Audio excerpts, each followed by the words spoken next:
At this point, you can't be serious. You call it dark humor. We call it historical violence recycled for clicks.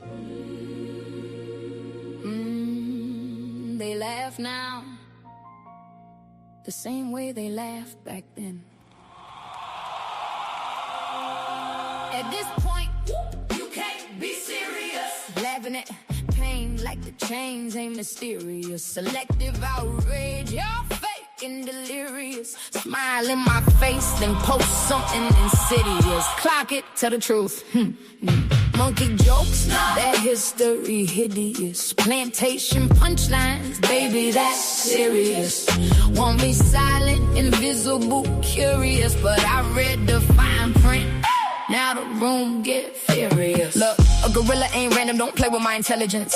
The image got blood on it, pain in the evidence. Pseudoscience lies dressed up as measurements, trying to rank human souls like race was an estimate. They dehumanize us to justify the whips. Then y'all remix the trauma in the AI clips. And I'm supposed to giggle while you farm these hits. Nah, baby, I decode every line in the script. Read, teach, wake it up. Chicken legs, cornfields, jungle aesthetic. So Jim Crow energy with digital edit. You think it's edgy cause the algorithm let it. But racism don't disappear just because you embedded. They mock that accent, young mind, loud and obnoxious. Whole time patois came from survival and conflict. Language born from resistance, pain and endurance. Now they reduce it to chaos for audience amusement. And that's the part that get me heated. Everybody bold till accountability tweeted. Why she mad? Cause history repeated it. And some of y'all clap while the disrespect repeated. At this point, you can't be serious. Laughing at pain like the chains ain't mysterious. Selective outrage, you're fake and delirious. Smile in my face, then post something insidious. Facts, exactly. Talk to him. Monkey jokes, now that history hideous. Plantation punchlines, baby, that's serious. Want me silent, invisible, curious, but I learned the blueprint. Now the room get furious. Now let's talk Sasquatch, Bigfoot mythology. Funny how Beastman links back to black bodies. Runaway slaves in the woods became monsters. That's white fear mixed with colonial doctrine.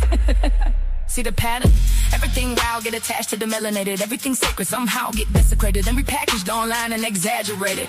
Make mangoes, peppers, yams, tropical scenery. Turn a black man into plantation imagery. Strip from a complexity, dignity, identity, then scream sensitive when we challenge the bigotry.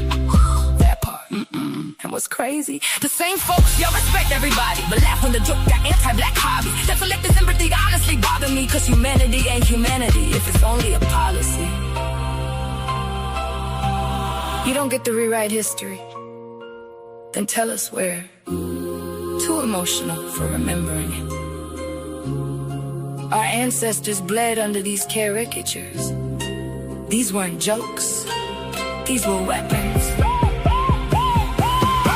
Now Jumbo rises, stronger than before. Can't meme away oppression when you galore. Every joke got a root, every root got a war. And I ain't letting y'all erase what my people endure. Big blind old confidence, sings with the intellect. Cardi mouthpiece when the disrespect intersect. Pretty and militant, maybe I can do both. Educated rapper with a sermon in the throat. Period. And run it back. See, I ain't asking for fake love or pity. Just stop disguising racism as comedy. Cause if the role slips, suddenly I'm sensitive. It's funny how morality changed when it benefits. At this point, you can't be serious. History painful, but somehow you're curious. Turn our scars into internet experiences. Then act confused when the backlash furious.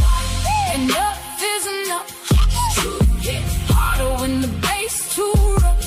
No more silence, no sugar, no fluff. We survived the chains. We survived in the bluff. This ain't cancel culture. This is historical literacy. Learn the difference. At this point,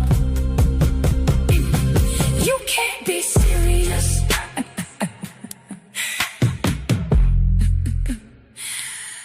At this point, you can't be serious.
Hey y'all, what's up? What's up? What's up? It's your girl Golden. We are back with another live, y'all.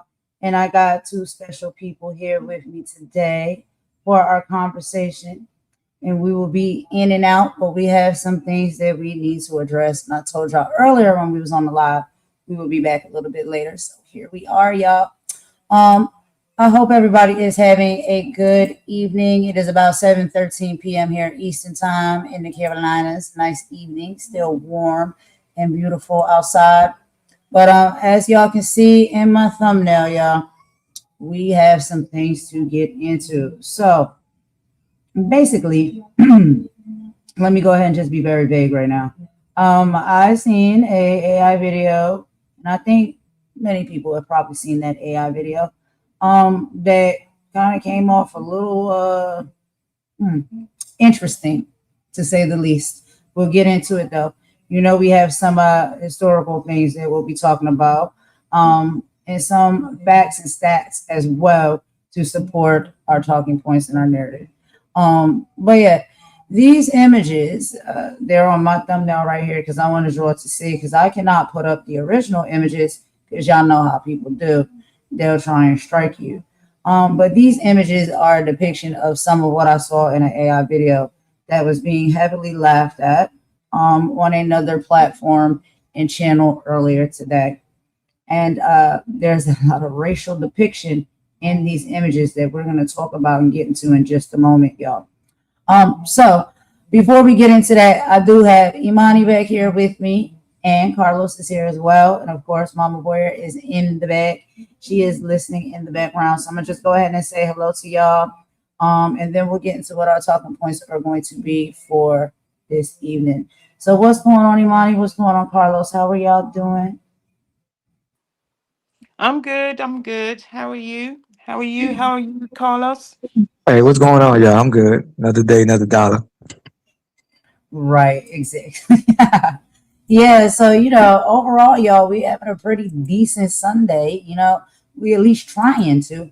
Um, but yeah, let's go ahead and get right into it, right? So we're not gonna be able to look at the video because, like I said, people, they will strike. But let's address the exact excuse that people like to hide behind, and I heard this being talked about very heavily. There's a lot of AI happening right now. We all are utilizing it, playing around with it, and making art with AI. But I do hear a lot of excuses a lot of the time that, these cartoons and these videos, it is just an AI cartoon. It is not that deep. You're taking it too seriously. Some people may feel that way, some people may not. And one of the things that I wanted to give y'all a disclaimer about before we get started is that when we have conversations as adults, sometimes we all don't see things the same way. And so y'all will see that a little bit later on in the live with the commentary as we go, that, we all have different perspectives and perceptions of things. But let's get something straight right now. Artificial intelligence does not have an imagination itself. It does not create racism out of thin air or racist type images out of thin air. AI is trained on data created humans. When you feed an AI program centuries of anti Black stereotypes, it spits back historical racism. What people are laughing at isn't new humor, it is old. It is hateful propaganda repackaged for the digital age, in my personal opinion. When you say it's just a joke, I think you're kind of telling on yourself. You're admitting that you don't know the history, or worse, you just don't care. So this evening, we may have to go to school a little bit and break down exactly what these images mean. Before I move forward, Imani, do you have any additional comments that you want to add before we get into the first part here, the historical and racial breakdown of imagery? Um,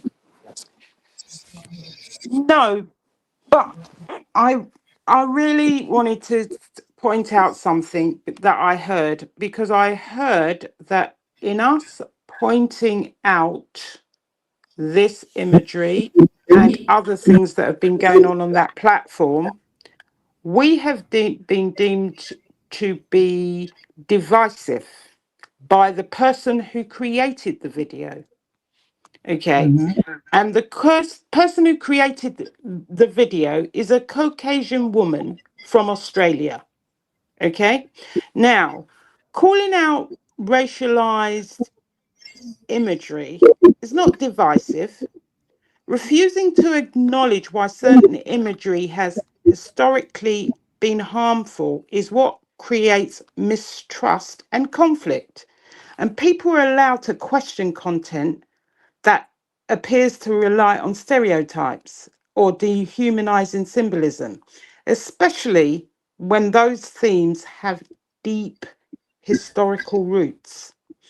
Accountability isn't censorship. It's part of being responsible for public content creation.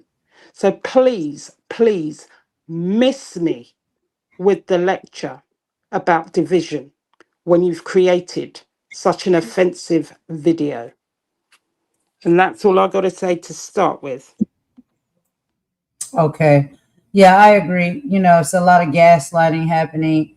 And so many people have seen it. Just to clarify, I just want to say hello to Asher, hello to Star. Thank y'all so much for joining. And Asher, I know you had a few questions about the images that's on my thumbnail. So these images, yes, were images or similar images that were depicted in a AI video cartoon that was on someone's platform this morning. Okay, and just like Imani said, the video was created by one individual, but it was showcased on another individual's channel and platform. And I believe it would be, as far as the sector, I'm guessing it's the Black tea sector. Yeah, it was an AI video. So that's what we're talking about. But we're also going to talk about, you know, the deeper representation of some of the images that were in that video. And that's what I'm about to get into right now. One thing, Golden, that is not the first time that video has been played. I've seen it probably about 3 times. It's not new. So this is an older video that's been played now. No, it's new. It's new to the channel, but it was played the day before, and I think the day before that. Okay, so the past few days, this video has been circulating around. Gotcha. Well, it's been circulating. No, it's been played on. It's been. Let's just be clear. It's been played on Vampy's channel. It was created by Nick the Mountain Goat. Let's just be clear here. Okay. Might as well. So yes, it is a video that was created by Nick Mountain Goat and was played on Vampy's channel the past few days. Today being one of those days. And one more thing, can I just add that Nick the Mountain Goat has her own monetized channel, which she didn't showcase the lovely video on. Okay. Good point, right? You know, when you do your own artwork and stuff and you're making something you're proud of, I believe you would want to showcase it on your own platform and your own channel. But we'll get into why a lot of that is not happening as well. So let's go ahead and get started, y'all, with the first topic. So the first topic here that I wanted to talk about is historical and racial breakdown of the imagery. So the gorilla and the simianization, right? When you see the video, if y'all have not seen it, which is probably, I guess, private by now, there's a black man that's in the video, and there's also an ape depicted as or placed alongside a gorilla, so to speak. Now, the historical reality. This is a psychological weapon called simianization, the deliberate practice of comparing Black people to apes, monkeys, and gorillas. Now, the truth behind this. In the 18th and 19th centuries, white scientists used pseudoscience to claim that Black people were a missing link between animals and white humans. This wasn't just schoolyard bullying. It was a legal and social tool used to justify transatlantic slavery, the separation of families, and segregation. By framing Black people as beasts, oppressors argued they didn't deserve human rights. When a video uses a gorilla to mock a black man today, it is pulling directly from the exact same white supremacist playbook. That is one of the images that you see frequently throughout the video. There also are some other, I would call them Easter eggs, that I was able to see in the video as well. So there's also an image of a bitten or half-bitten chicken leg and the primitive settings that can come with that. So if you've seen the video or if you get a chance to watch the video, a chicken leg with a bite taken out of it, or a man surrounded by chickens in a jungle or farm setting. Here's the historical reality. The weaponization of food and livestock to strip black people of dignity. During the Jim Crow era, chickens were one of the few animals emancipated. Black people were legally allowed to raise and trade. Because it became an affordable food source and a path to financial independence, white minstrel shows began weaponizing it. They created images of black people as ravenous, animalistic consumers of chicken, depicting them as wild, sloppy, and lacking basic human manners. Putting a black man in a jungle or a primitive farm setting with a chicken leg is a deliberate attempt, in my opinion, to reduce him to a caricature of a primitive worker who lacks intellect and sophistication. There also were some images of mangoes, peppers, yams, and a cornfield. If you see the video, there is an abundance of tropical fruits and agrarian fields used as a backdrop to mock a creator. Now, the historical reality, the colonialist gaze and plantation imagery. Historically, colonizers, viewed Africa and the Caribbean not as advanced societies, but as untamed wilderness meant entirely for extraction and forced labor. Tropes involving mangoes, yams, and peppers have long been used in media to other black people, framing them as existing completely outside of modern civilized society. Forcing a black creator into a cartoon backdrop of fields and crops is a literal visual throwback to plantation certitude. Also, there is some mocking of Caribbean music and vocal accents. So if you've seen the video, exaggerated, butchered Caribbean accents and patios used as the punchline. The historical reality. Sorry, just a little correction. It's patois. Patois.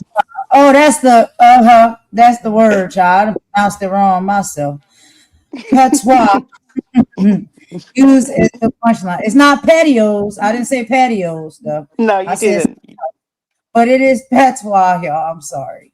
So the historical reality, linguistic racism, and audio minstrelsy.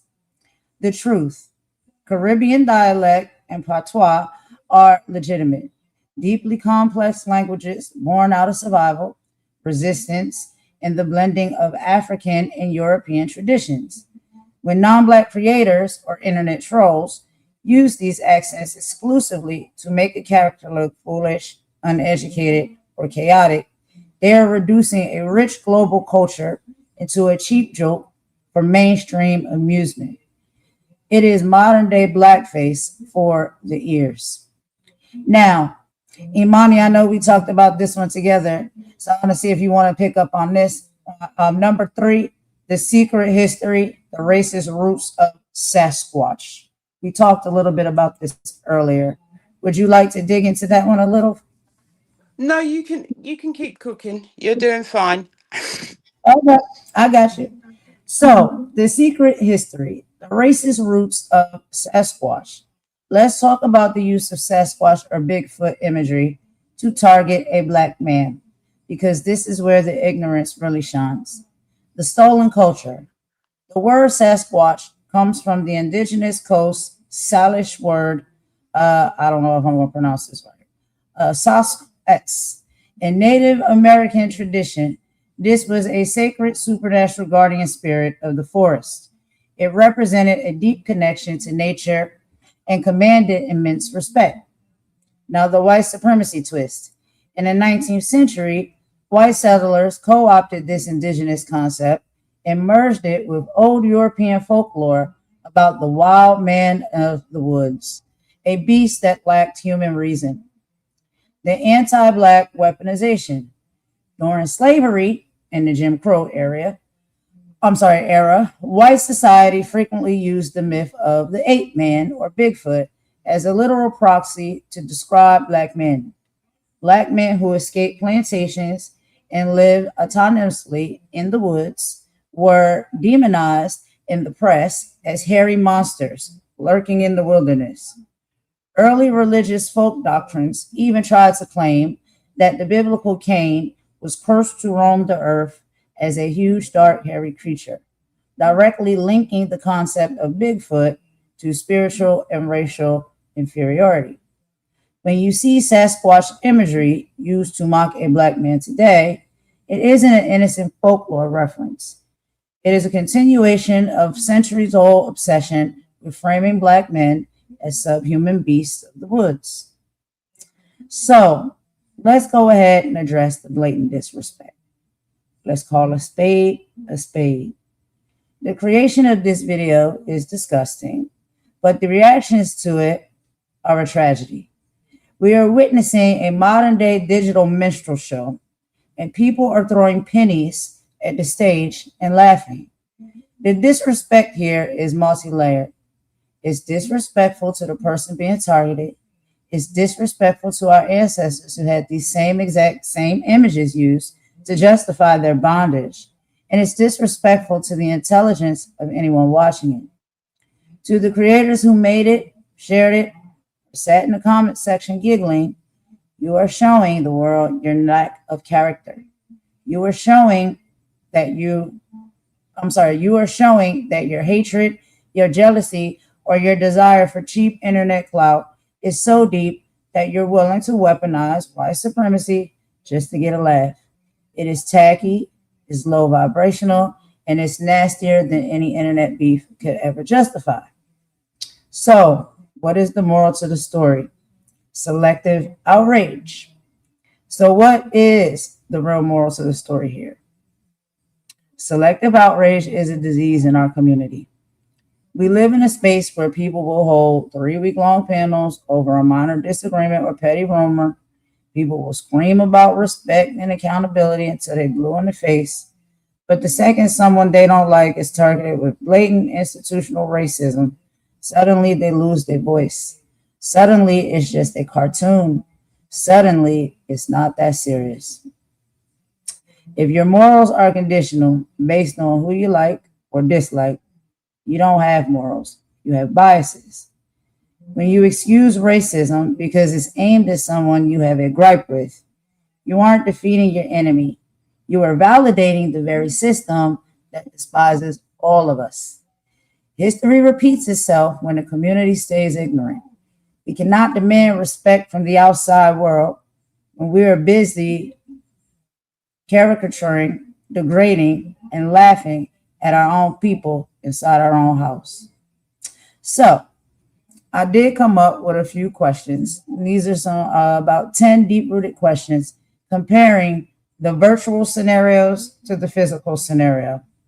And I wanted to just go ahead and put this in because I think it's very important, especially we are having this conversation with me and Imani, who are preferably here on YouTube, which is a virtual workspace. And Carlos, not very much into social media and YouTube, but he has some thoughts and opinions as well. So when it comes to these things, I know sometimes it may hit a little bit differently because it is virtual, but I wanted to do a comparison as if, basically, if these same things were to happen physically or face to face, you would see what the outcome would be. And it would probably be a lot different. But I do just have a few questions to ask. Imani, you have a few comments to make before we get into that? While I read some of the chat. Yeah. I just wanted to say the very same people who were calling out Maggie, who were calling out Jelly, who were calling out Stormy, who have been calling out racism, you know, one of them, our favorite, Snoopy Luther King, were all in this very chat laughing, throwing up emojis at this video. So when we're talking selective outrage, you have it right there.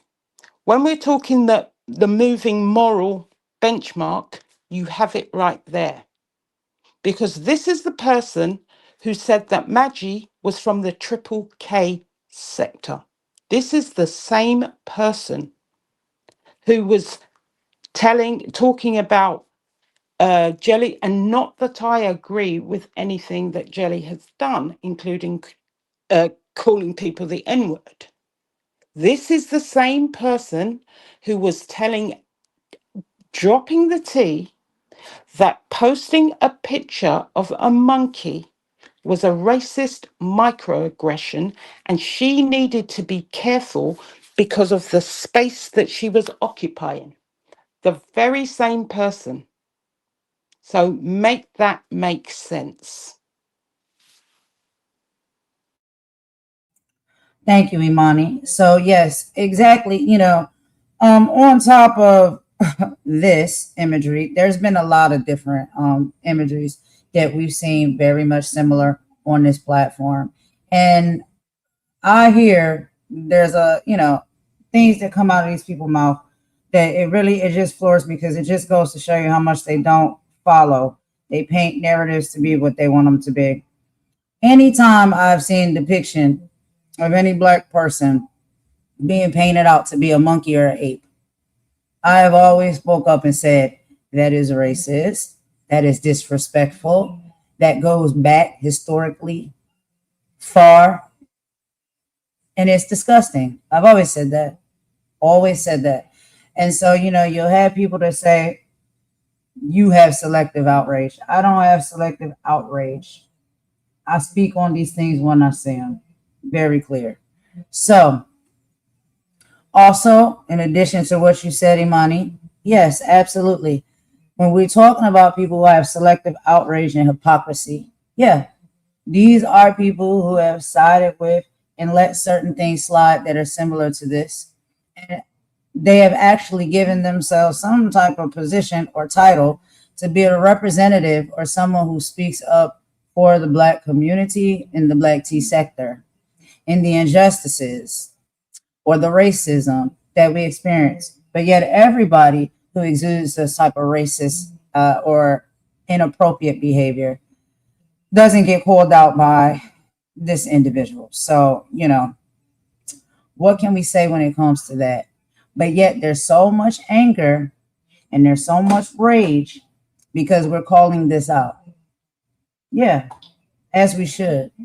We should call out a lot of things like this because we know why it's being done. And I don't think there's anything funny about it. But anyway, let's get into some of these questions real quick. And Carlos, if you want to chime in and answer, I'd like to hear your perspective as well. And you know how we are. You can be very honest and open and be yourself over here, baby. So let's go ahead and get into question number 1. The screen versus the room, okay? So in a virtual scenario, we laugh at avatars, animations, and voice clips as if they are fictional characters. If this same exact mockery happened in a physical scenario where an actual human being stood in the middle of a room while people physically threw a chewed up chicken leg at them and pointed to a picture of a gorilla, do you think the audience would still find it funny, or would that physical reality force them to see it as assault or harassment? And both of y'all can answer if y'all want to, and answer how you see, those type of scenarios overall. It's just an open-ended question. All right, I can go.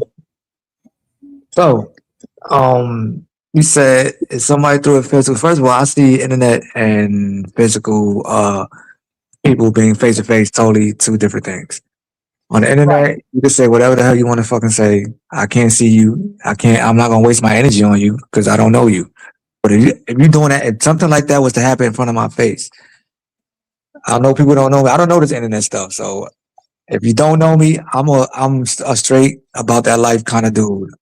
I will split your shit. That is what it is. I don't tolerate nothing disrespectful in front of my face. You can say what the fuck you want to say thousands of miles away. But when you bring it to me in my space, then I'm gonna have to violate you. That's how I feel about that. So to answer your question, you would need to go more. No, that's fine. That's fine. Um, what do you feel, Imani? How do you feel about this? And we typically we're going to be in the virtual space more so, but we also be out in public in real life as well. So, how do you feel Um, about the comparison between the two, virtual and face to face? well, the virtual space is a workplace. And so if you are actually depicting somebody like that, you are trying to damage their brand. You are virtually trying to damage them in their workspace. If you were in a workspace and you actually depicted someone like that, you'd be fired. You would be fired.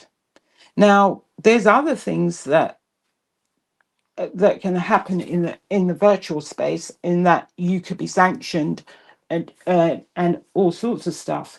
But on a face-to-face level, I'm not going to put it as graphic as Carlos, but let's just say hands would be thrown, and they know this. But you see, we have to treat YouTube as a workplace because it is a place that people come to work. And as far as I'm concerned, by constantly depicting someone in a derogatory way, you're trying to stop their bag. You don't care because you are trying to create a narrative around that person that mocks them, that dehumanizes them, that makes, and it's about what I was talking about yesterday. It's these lateral aggressions. You're choosing somebody that you think you can attack without any reaction. So I would say it's unacceptable in the physical or in the virtual. And they know it. And they do it because they think they can, because they think that nobody's bothered about that person. But I don't care who they're doing it to. It's unacceptable. And the person that created that video didn't post it on her own platform, as I said before. She handed it to a young Black creator to play it. That's not harmless. That's a strategy. When someone knows the imagery is harmful, they avoid posting it themselves so they can dodge the accountability. Instead, she let Vampy take the heat. This is what I talked about when I talked about outsourcing your conflict. You don't want to get your hands dirty. You want to avoid responsibility. You want the reaction to come to that person because you know it's wrong. Because otherwise, why didn't you play it on your own platform? And that's it. Exactly. Exactly. And just like we talked about earlier, it also allows these people to have plausible deniability to where they can place the blame on someone else, someone else's platform, and wash their hands free of any of the responsibility when it comes to making a disgusting piece of content like that. A lot of these Yeah. people, if you make artwork, you're typically proud of the artwork that you make. It's not a secret.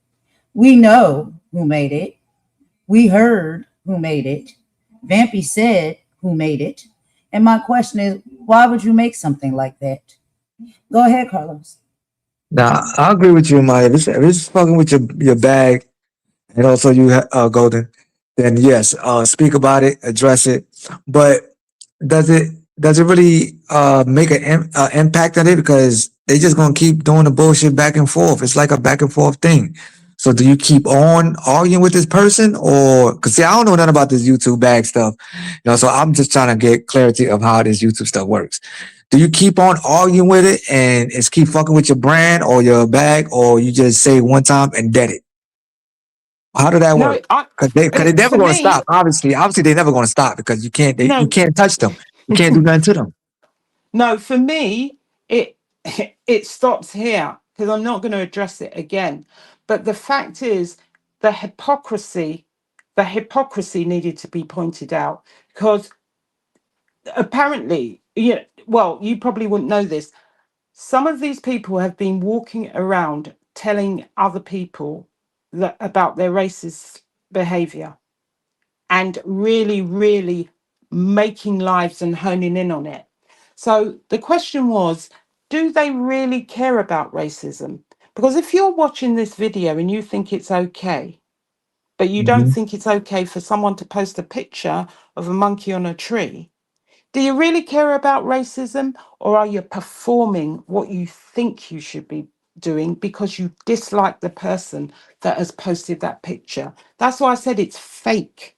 It's It is. fake activism. It's fake caring. Because You're Right. right. You're Snoopy right was about that. in there laughing at the video. Yeah. You're right.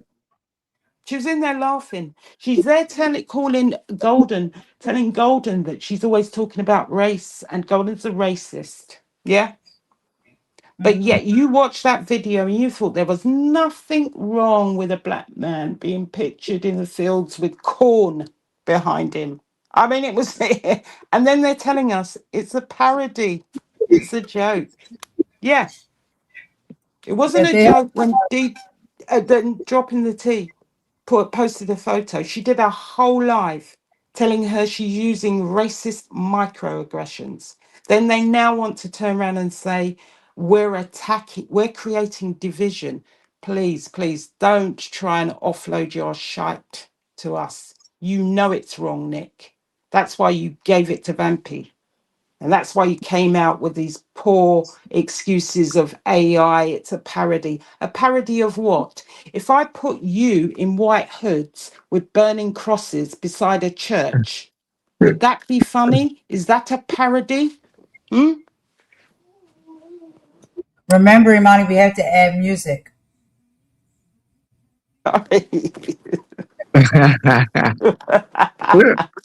What Sorry. song would you Yeah. Oh, add to sorry. the I parody? forgot. We'd have. No, sorry. We'd have the what's it called? What's that film? Deliverance music in the background. Yeah, a couple of people with banjos and three teeth. Yeah, that's a parody. How funny would that be? Mhm.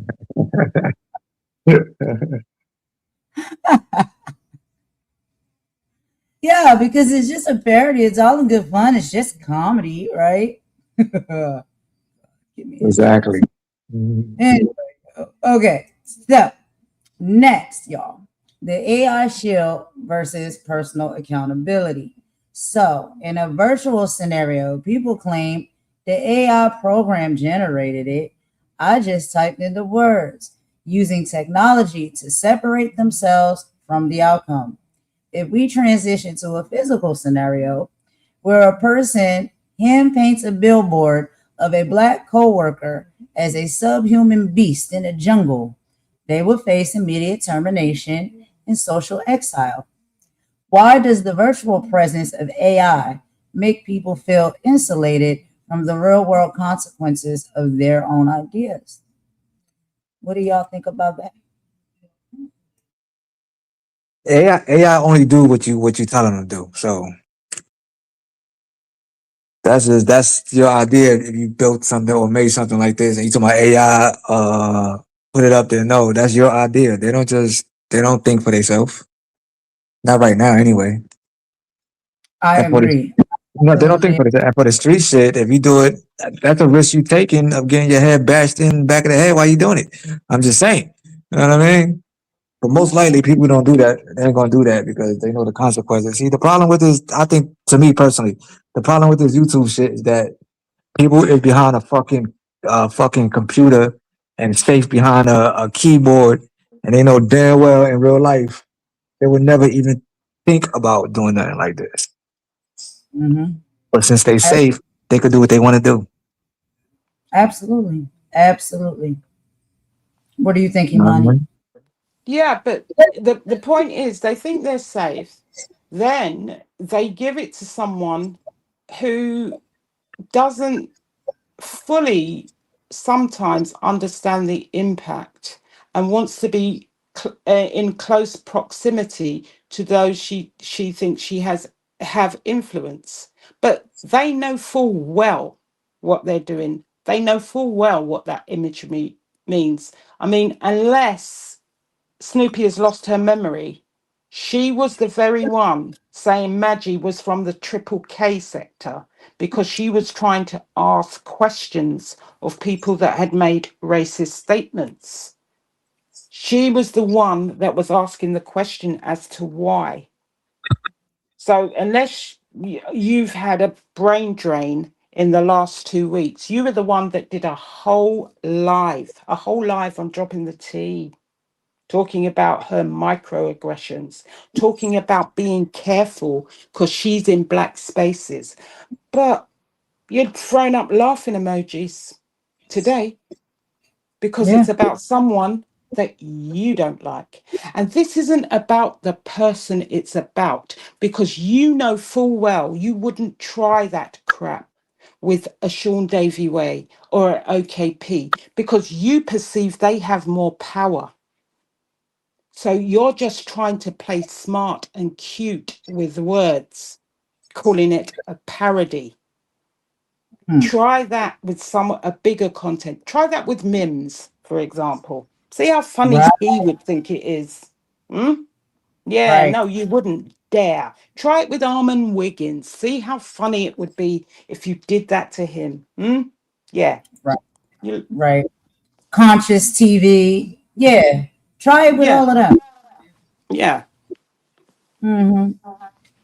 Go ahead, Because Carlos. that's what I'm I'm listening. saying. You know when I said the phrase "duppy know who for frighten," it means a ghost knows who to scare because they think that person won't fight back and nobody cares. But one thing you got to remember is we're all free to speak on what you do because you love to run your jaws on everybody else's business. Now it's time for you to be in the spotlight. Mm-hmm. Yeah, right. You're right. And Asher said, would Danny Robinson find this AI video funny? I don't know. That's an interesting question, Asha. I wonder if anybody would find this AI video funny if they were the person being depicted in the video. Because all you have to do is put yourself, all they needed to do, the only thing they didn't have in there was watermelon.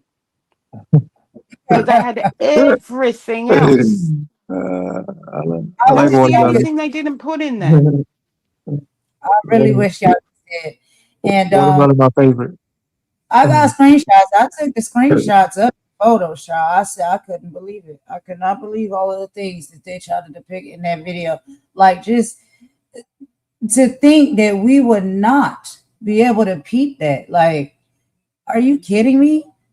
All of those imageries of those things, and that's why I have some of them depicted here on my thumbnail, just so y'all can kind of get an idea. But again, you gotta remember this is a video as well, so it's animated. So animations made it even worse. It made it even worse. But this is what they call arts.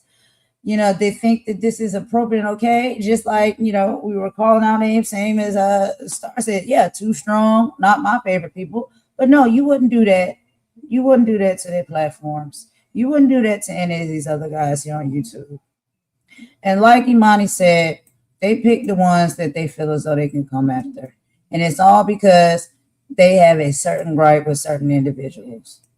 That's literally it. But anyway, let's move on to the next question and see. Now we're going to talk about digital anonymity versus public exposure. So, a virtual scenario allows creators and viewers to hide behind profile pictures, burner accounts, or digital panels where they can switch off their cameras. If these individuals were forced into a physical scenario, standing face to face on a public stage in front of their families, employers, and neighbors, would they openly defend the use of these racial tropes? Or does this humor only exist because they can hide in digital shadows? What do y'all think? Um, Me personally, I believe a lot of these people that do this YouTube shit is not how they really act. You know what I mean? Like you said, and a lot of people won't do this in front of your face. Shit, they probably ask you to come in for dinner and be their best friend, but behind the screen, they could be whoever they want to be. You know what I mean? That's just how it is. That's what I think. I think a lot of these people is not really hood, not really gangster, the one bust a grape in a fruit fight. You know what I mean? Like none of that, none of that. And I'm saying I know y'all, nobody y'all don't know me, but I'm a street dude. So me telling you who I am don't have to speak for myself. It's the way I am. That's just how I act. And these people, they not acting real. They say what they would do. You're not going to do that. You don't try to betray somebody who is behind the screen and try to, you know what I'm saying? I just, Golden, I told you before, to me, half of these motherfuckers are not real. They straight Yeah, costume. They straight yeah. costumes. They log off and they become totally a different person in the streets. Then they log on and they just who they want to be. Imaginary. That's how I feel. And if it came to real life and face to face, I believe they would be like, oh my gosh, this is so nasty. Whoop de whoop, whoop de whoop. But then go behind the screen and post shit like this. Mm-hmm. Mm-hmm. But they A scared lot in real life. they're living their lives vicariously through other content creators and people, and they're living their lives vicariously through YouTube. They get to come to YouTube and social media platforms such as this and literally rebrand and re-identify. So they probably may not feel as though they have the most exciting life, or or anybody of any relevance in their regular life. But when they come to YouTube, they can create a channel, a platform, an identity, a name, or a community of their own, where they're getting what they probably don't experience in real, regular, everyday life anyway. That's always been what I think and feel about it. And one of the things that I guess does make it difficult for me a lot of time when I come to YouTube and I'm on here with my channel is I don't know how to be nobody else other than who I am. So when I'm on here, however I talk and whatever I give is literally the same that I give in real, regular, everyday life. There's no difference there. So what do you think, Imani? Yeah, I mean, how I am on this app is how I am in my real life. Okay. Uh, However, obviously, like Carlos says, when it happens in the physical, you obviously have the person in front of you. There probably would be a different reaction. But personally, anything I write in any chat, in any Discord, I stand 10 toes down in what I say. I'm not afraid for anybody to see what I do on this internet because I'm the same in my real life. What I get upset about is the same thing. I don't have two characters. I don't pretend to be someone I'm not. Some of these people, you will see them, like Carlos says here, acting like they're big, tough internet gangster behind the keyboard. Then the next thing you see them at church with their neighbors and going, oh gosh, isn't it terrible? Oh, isn't it terrible? Have you seen those people? I mean, it's awful, awful. Did you hear what Trump said? You're jokers. You're jokers and you're hypocrites. But what they do, you see, what I find with a lot of people that do this stuff, it's what they really want to say, but Yeah, they get that's a fact. someone else to say it. That's a Because fact. if the black person is saying it, they're saying it about their own. It's not me. That's why they throw rocks and hide their hands. They use other people to do their dirty work Yeah. because they don't have the stones to do that themselves. That's They why don't they have the want. That's why they wouldn't stones. do it in real life. They wouldn't do that in Yeah. real life, face to face. In their real life, they're Man. scared. They're scared. They come here and act tough, big and tough, big talking, swearing every 2 minutes. When they're in front of your face, they never keep that energy in real life. They never ever keep that energy in real life. They can act big and tough because they think I'm at a distance. You can call people all the bees and all this and the pick-me's and all the rest of it in your real life, in front of that person you're calling the bee and the pick-me, would you have that energy? No, I don't think so, because the outcome would be different. And you know that. That's why you can do it on the internet, because you've got a Mm-hmm. chat cheering you on. Some of us have had to fight our way with no one cheering us on, because Man, never that's know. where we come from. Yeah. And you know what? Speaking of such, I want to go ahead and read something to y'all real quick, right? So this is a post, right? I'm gonna read it. This is from Snoopy. So Snoopy, if you're out there listening, let's go. So Snoopy says to me, "Where's your morals now, Golden? Making excuses with Jelly about the reparations comment and racial slurs. Fake morals. The energy I get toward what you do with others, who's the fake? A white person calling out a white person, and you're offended, calling me a racist. Let that sink in." And then she takes screenshots of some of my comments at the time when I was over on Lacey's channel and showing her support and trying to get clarity about the comments that she made. So, one of the comments that I made in the chat was, "We can't let ourselves be divided. There seems to be a push yet again for that." Stand 10 toes down on that comment. I've said that multiple times and on multiple platforms and lives. And I do mean that as a people, there is some type of push to divide us. And remember, y'all, when I say I support my people, yes, I do prioritize Black people, Black community, because I'm Black. But my people is the human race, people in general. And there is a push to divide human beings and people in general. So I stand 10 toes down on that. I also said, I'm going to be honest. I think in our private spaces, we all probably say things that are so nice in anger. I think our actions hold the most weight and the understanding of what hurts others. I stand 10 toes down on that. I believe that to be true. I've had that conversation with Carlos. As long as there is honesty and understanding, and you know your actions show our character, I think that's what holds weight. And yes, what is in your heart? I stand 10 toes down on that. I believe that. Also, so this Can I was ask the a con- question? Can I ask you a question? Mhm. So, what did you do when you spoke to Lacey, when you found out why she had used the N word and in what context?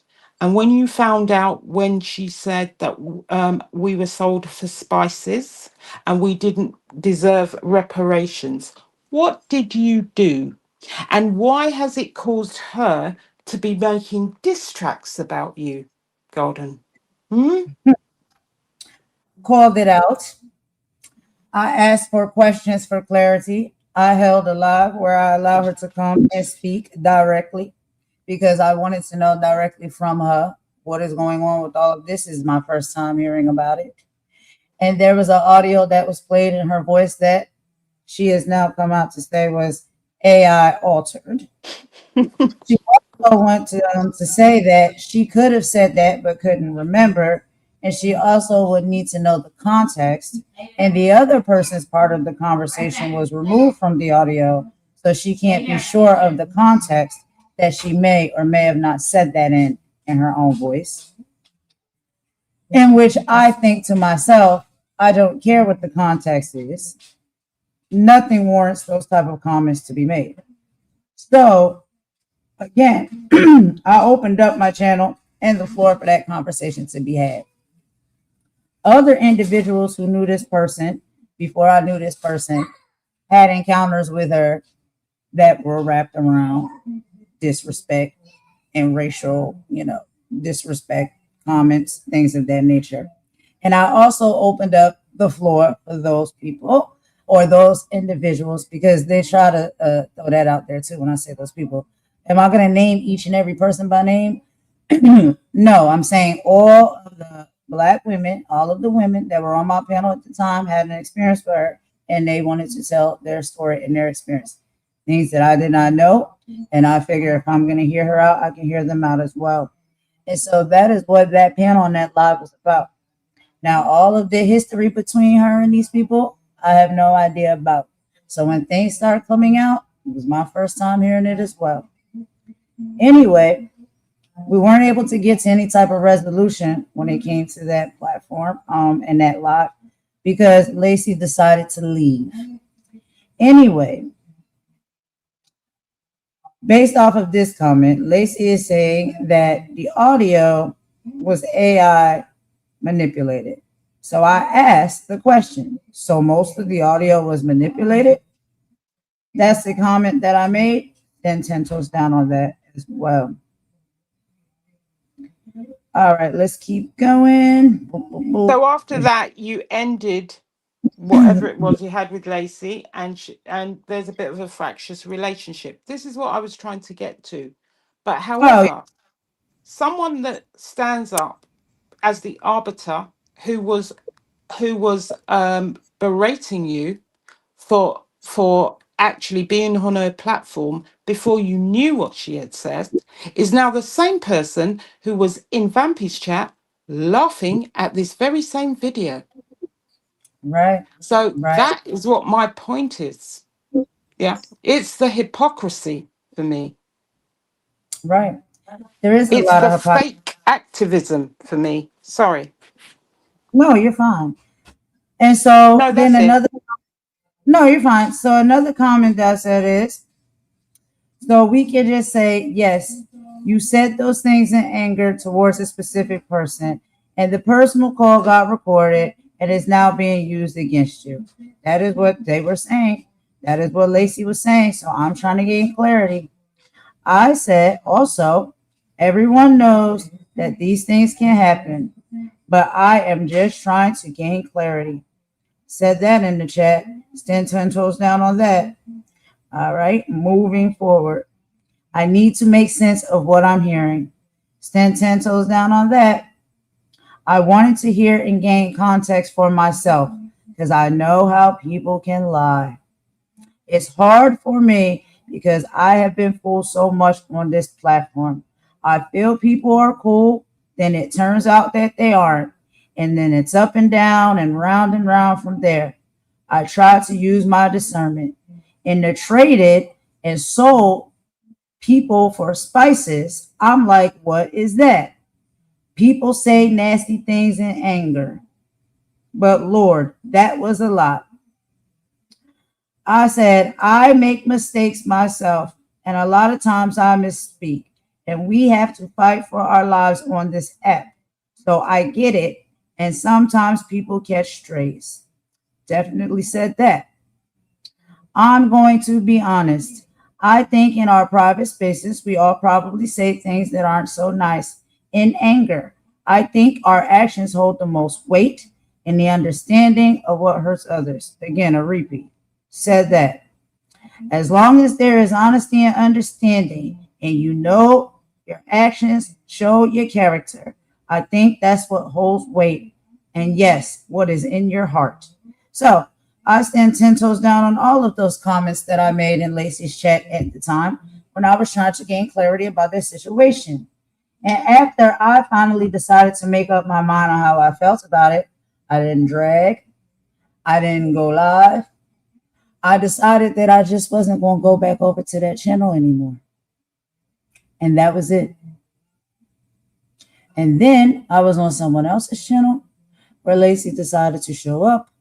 And she had some words or feelings about how that whole situation went down. Then we got into it again. She doubled down on some more comments that I thought were very questionable. And if you ask me, disrespectful. And racist. Because she told me that I need to know my place.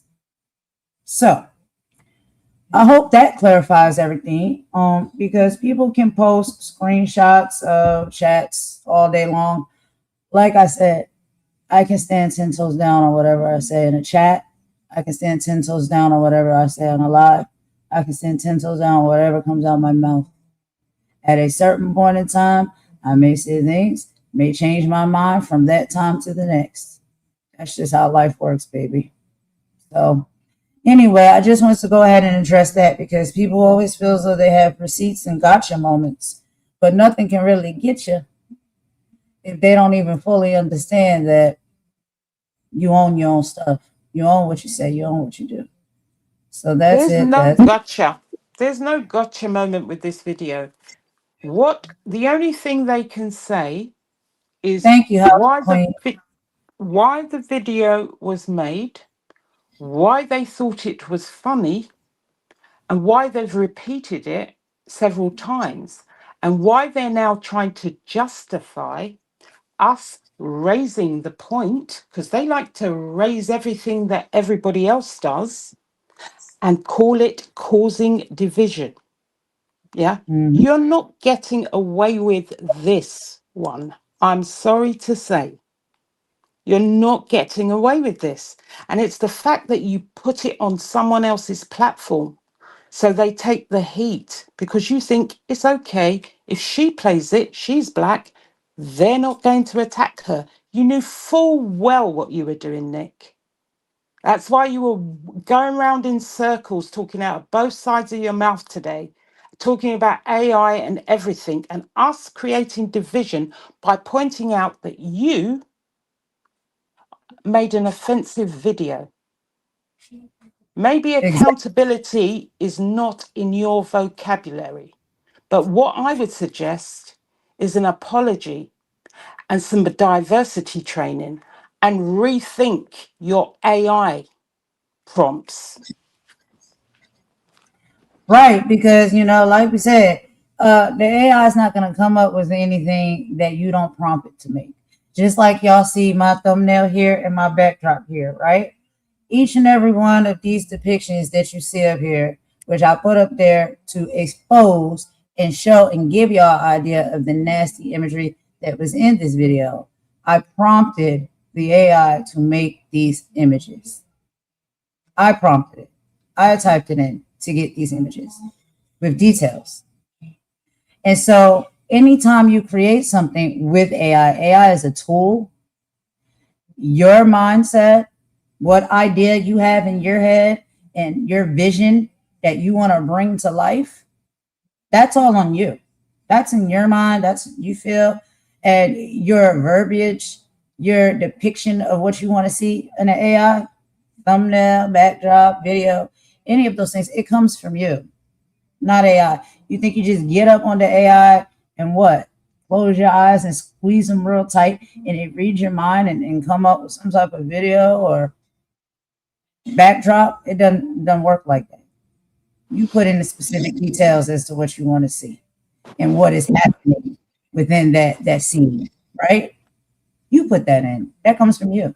So that imagery depicting all of that disrespectful, distasteful, and yes, racist imagery came from your mind, your creative space. I mean, And like Imani, you want to, create this art and then you take it to, like you said, a black person's platform to showcase it, right? Because it'll be less offensive if it's coming from a black person because you're going to think that black person made it. And then it's Can I, funny when can I it's ask y'all a question? If y'all took right. something to somebody's platform, do they know that they doing it, or they agree to? They're like, somebody. If I wanted to put something on your platform, would I have to tell you? I can just put it up there, right? How do that work?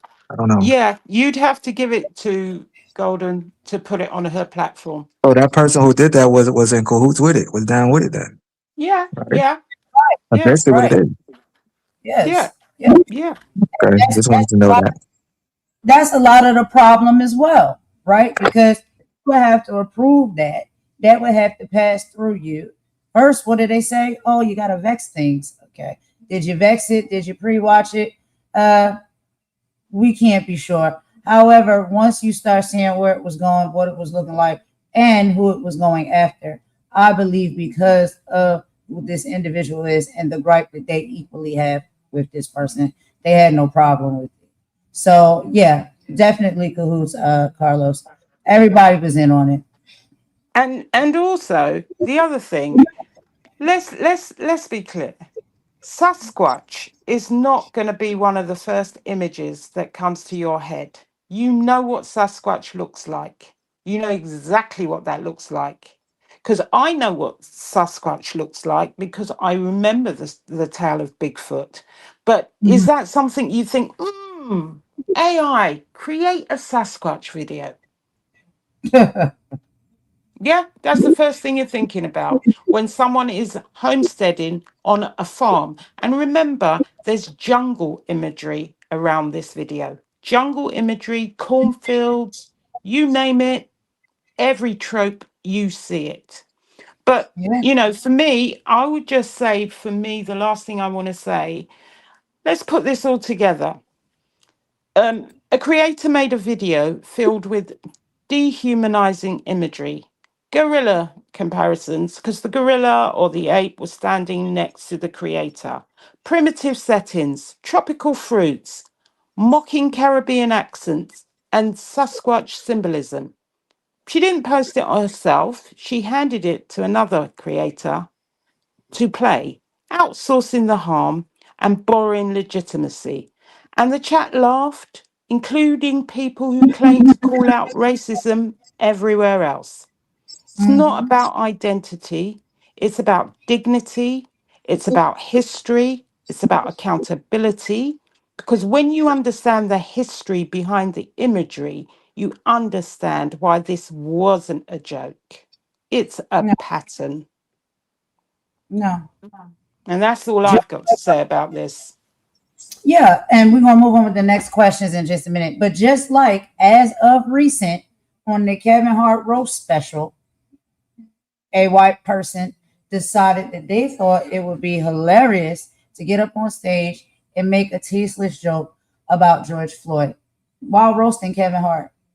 George Floyd had nothing to do with Kevin Hart, and that's a distasteful joke to make in such a close comparison into how he was unjustly unalived in front of our eyes to see during CVID 2020 at the hands of police brutality. But they thought that joke was funny. But there's something even closer to this, though, Golden. How about the Obamas as Hmm, as an ape and a gorilla? And yeah, that, apparently, according to the White House, was a depiction of the Lion King. wow. That was funny. Child, don't get me started, please. But you know what I'm saying? Like, and so what I say is when we having these conversations, we call these things out. It's like people want to get frustrated. People want you to just be quiet. Oh, it's fake activism. Oh, always talking about this, always talking about that. Why do you think we do it? Why? Because we have to continuously experience and see it. And there's so many people now these days, we know, in a certain race that just happens to think these things are funny. The our ancestors went through this, and that race of people back when our ancestors was alive thought a lot of that stuff was funny. In 2026, right now, we keep seeing these things happening over and over again. And they continuously think that it's funny, it's a parody, it's comedy, it's AI, it's artistic expression, it's disrespectful, and it's racist. Let's be very clear as to what it is. And I don't care how upset people get. I will continue to call it out like I see it and move accordingly. And with the people who have fake outrage, do not bring your mouth over here trying to tell me how mad I should get, what I should speak up about, what I should expose, what I should teach about. Yeah, I'll do all of that as I see fit because I see what it is. And I'm not laughing at it because I don't think it's funny. And apart from that, I don't want to hear anything apart from why that video was acceptable. I don't want to hear any more talk. I don't want to hear any more running your mouth like toilet water, like most of you do on a daily basis. Talk about the video. Go through it step by step and explain how you got to the cornfields, the chicken, the dirty trainers, the barefoot man. God, there's so much of And it. I've even forgotten half. When about the peppers, the pineapples. Talk about that and tell me which farm in North Carolina has and the mangoes. Oh yeah, we forgot the mangoes as well. Tell mangoes. me, tell me which farm has that jungle overgrowth. Please tell me. Tell me how when you see the video that content creator puts out about where he is, that it looks like that. And tell me, well, oh, sorry, you forgot that the gorilla or Sasquatch was smoking uh, a joint as well. That's funny. Some kind of smoke was coming out his mouth. And then there was a white man character with a machete on his hip, running around, looking as though he was chasing down the black man. What's that about?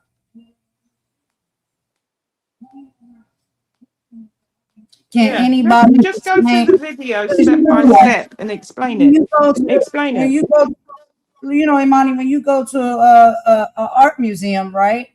Typically, sometimes the creators of the artwork are there, and if somebody is not understanding the piece of art, Yeah, and they may need an yeah, explanation as to, well, what were you thinking when you made this? What was your inspiration?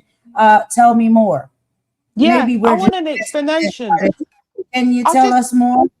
yeah, I think they should just revisit that video and go through step by step. First of all, just why and how you came to Sasquatch, because you know Sasquatch is about 7 to 10 feet tall, and the creator you were mocking is about 6 foot 6. Yeah, okay, alrighty. Mm. So just go through the whole video and how did you come out with the Jamaican mocking music for an American? I want to know where that came in. Did the content creator tell you his roots are in Jamaica? Hmm? Hmm? Hey, jokers. Carlos, you got any more comments before we go into the next question? Nah, you go to the next one. All right. So now we talk about broadcasted humiliation versus the isolated conflict. So, in a traditional physical scenario, a person dispute or a nasty argument stays between the people involved and whoever is standing possibly on the street corner. But in a virtual scenario, it amplifies the conflict to thousands of people, archiving it forever. Does the massive scale of online broadcasting turn a personal roast into a tool of permanent cultural degradation? What do y'all think? It can. I believe, like you said, on the streets, when something happens, altercation is between who's around at that time. You know what I mean? Right. But on the internet, people look for cheerleaders, look for entourage. So the other people, all that people fucking texting and putting their comments, those are entourage, those are cheerleaders. They boosting their head up. You know, that's what they want. Okay, me personally, they don't get that at home. That's just me personally. They don't get that on a regular basis, so they look for that. So by them throwing some bullshit in this internet world, this YouTube world, they looking for cheerleaders, and those people become their cheerleaders, and they feel comfortable when they go to sleep. They feel happy, like they did something. They got a whole bunch of followers. They like that. That's what I think. But in real life, it only whatever happens is between what happened Right. and who's around. Nobody else sees it. And co-signers to, this egregious behavior. And Yeah, it's just like, they yeah, cheerleaders. That's what they look for. They look for the cheerleaders. yeah. Oh, this is great. Matter of fact, child. Oh, I wish. Oh, I really wish. Because I have taken screenshots of the images and I've also watched what was being said in the chat while those images and that video was playing. And that is absolutely what these people do. They cheerlead and they co-sign. Oh, this art is amazing. This song is wonderful. I love graphics. Oh, you're so talented. Mm, mm. So, if we're talking about something that is racist and that is disrespectful to a group of people, a race of people, the artist that created it knows that. The person who was willing to showcase it knows that. And the individuals who are cheerleading and co signing that this is great and lovely art and has no pushback or no commentary to make to say, this is a bit distasteful. It gives that you are actually in on it as well. Y'all all are part of the problem and y'all all see it the same way, meaning you think it's funny. You don't see it as disrespectful, racist, or distasteful. You all are agreeable that this type of imagery towards black people, and I don't care if it's just a black person that you have a gripe with or you didn't fell out with, and for whatever reason, for years and years and years, you seem to hate. It's racist. And anybody who co-signs on that, we're side-eyeing you as well. What do you think, Imani? I was just asking myself if Snoopy Luther King is going to ask Nick if she had a dream that that video was a fucking good idea. Yeah, that's all I got to say. Oh my God. I had a dream, child. Okay.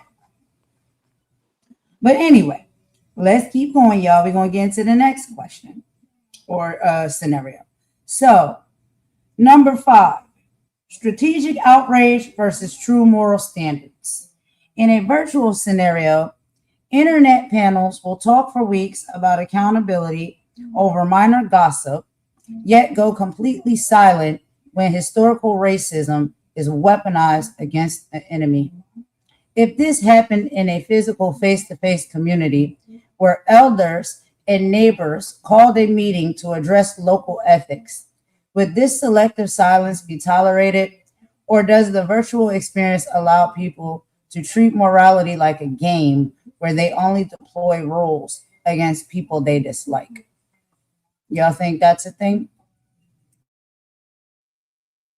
Let me see. I have a community, like you said, oh, elderly. I believe they will be more on it because it's in their area and it's something they're dealing with, like around them physically, and they could touch. It could be touched. But as for the internet people, why they won't jump on it is because it's not bothering them. Why? Because it's not around them. Yeah, I understand this is the internet stuff, but really, when you log off, you log off. You're not logging off and then walking down the block and seeing the person you were just on a damn chat with. You know what I mean?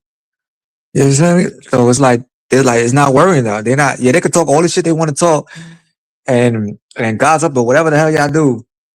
But when they log off, they're like, that's not my problem. That's not around me. I'm not the one beefing with them. I'm not the one. You know what I mean? I don't know who this stuff was about or whatever that stuff was about. Who it was about, but I guess they figured that's not their problem. All they're gonna do is just try to add fuel to the flame so that they could keep this little gossip shit or whatever this shit is, this little beef shit between y'all and them keep going. That's all they do because it's entertainment. This is the YouTube baddies. You know what I mean? So what this shit is. It's the YouTube baddies. Just YouTube. YouTube show. Listen, Carlos, I promise you, I don't care what they want to say. Yeah. You will not hear me talk about this because I want them to explain. If they can't explain, don't talk. Don't No, talk. I feel you. Don't talk. If you can't explain that video, if you can't tell me what happened, because they know in a workplace you'd be fired for that. Because I treat the things that I do on this platform, what I say to people, as if I am in a place where I could be reprimanded for it because you're out in public. You have what some of these people don't realize is when I used to do checks on people, when we used to do, when you're employing people, we used to go into their social media Yeah. Yeah, the And background you checks can and go, shit. yeah, you could, Yeah, yeah, when you do a background check, you yeah. can check. See, people think that if I've got this little avatar, nobody can't check me. Let me tell you, there are some high level security checks whereby you can find if someone, you can find their avatar on YouTube. You could go and find all their chats. And there used to be people who had job offers withdrawn for this simple crap that they found something somewhere, because people think by giving themselves this little name, but what they don't realize about digital footprints, it leads back to somewhere that is connected to you. Hmm. You're never anonymous. The That's a fact. internet's forever. That's why Kevin Hart, remember, he was supposed to present the Grammys and then they found his homophobic tweets. The Right. internet is forever. It don't matter if you've deleted them. Don't matter what you do. And this is what people don't understand. This is why I say I stand 10 toes down on what I say wherever I am. Yeah. I will say, yes, I said it. Yes, that's what I said. Because I don't start anything if I don't want there to be anything. That's why I don't throw. I was taught by my brothers, you don't throw the first punch because there's always going to be a return. Well, most of the time. So don't Yeah, start something if you and, don't want it to be nothing. and you can't hit somebody and then tell them how hard to hit you back, and then get Yeah. mad when they hit you harder than you hit them. So Yeah. So anybody could go and find any of my chats anywhere they are. And I would say, yeah, I said it. Yeah, I said it. Just like I used to say about the person who called me a rasta bitch. I used to right, say, because she always used to start a conversation with me in a chat. Do you have a problem with me? And I said, anybody who starts a, a chat with a question like that is always going to be a problem because they're always looking for one. right, exactly. That's And why I don't how care what messages they show. I'm quite happy to stand by everything I've said.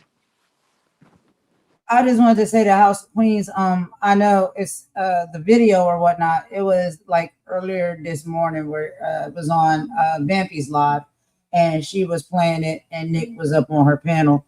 But typically, y'all know how Vampy does, and a lot of these people do. After they end the live, they private the video. So I don't know if it's still up there or not. If they were, individuals that could stand 10 toes down, you would leave it up so people could still see it and they can decide for themselves. They may see it the way we see it and how we all are speaking about it right now, and they may see it differently. But that's your artwork. Give people a chance to, view your arts, and they can have their opinion on how they feel about it. You know what I mean?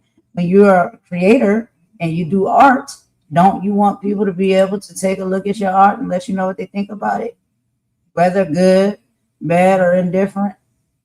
That's what comes with being an artist, right?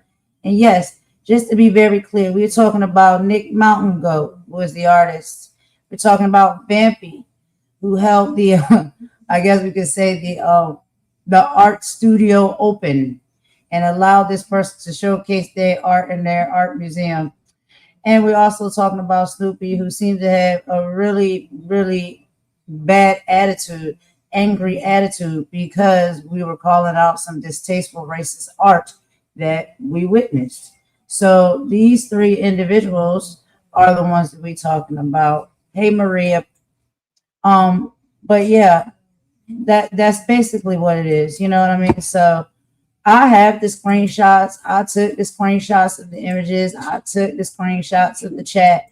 I have all of them, but I can't show them because y'all know how these people do, right? But I do have them, and we all have viewed them. And like I said, me and Imani, we seen the video in real time while it was live, and I'm telling you, deplorable, just deplorable.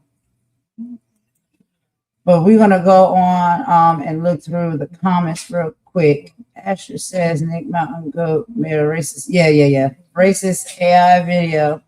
stereotypes associating black people with apes, monkeys, and other, other imagery as well, and played it on Vampy's channel. Yep. Because somebody just praised her today, and if they knew she had a hand in this, it will go left quickly. Yep. Yep. And that's the thing for me, like, and this is what Carlos was talking about.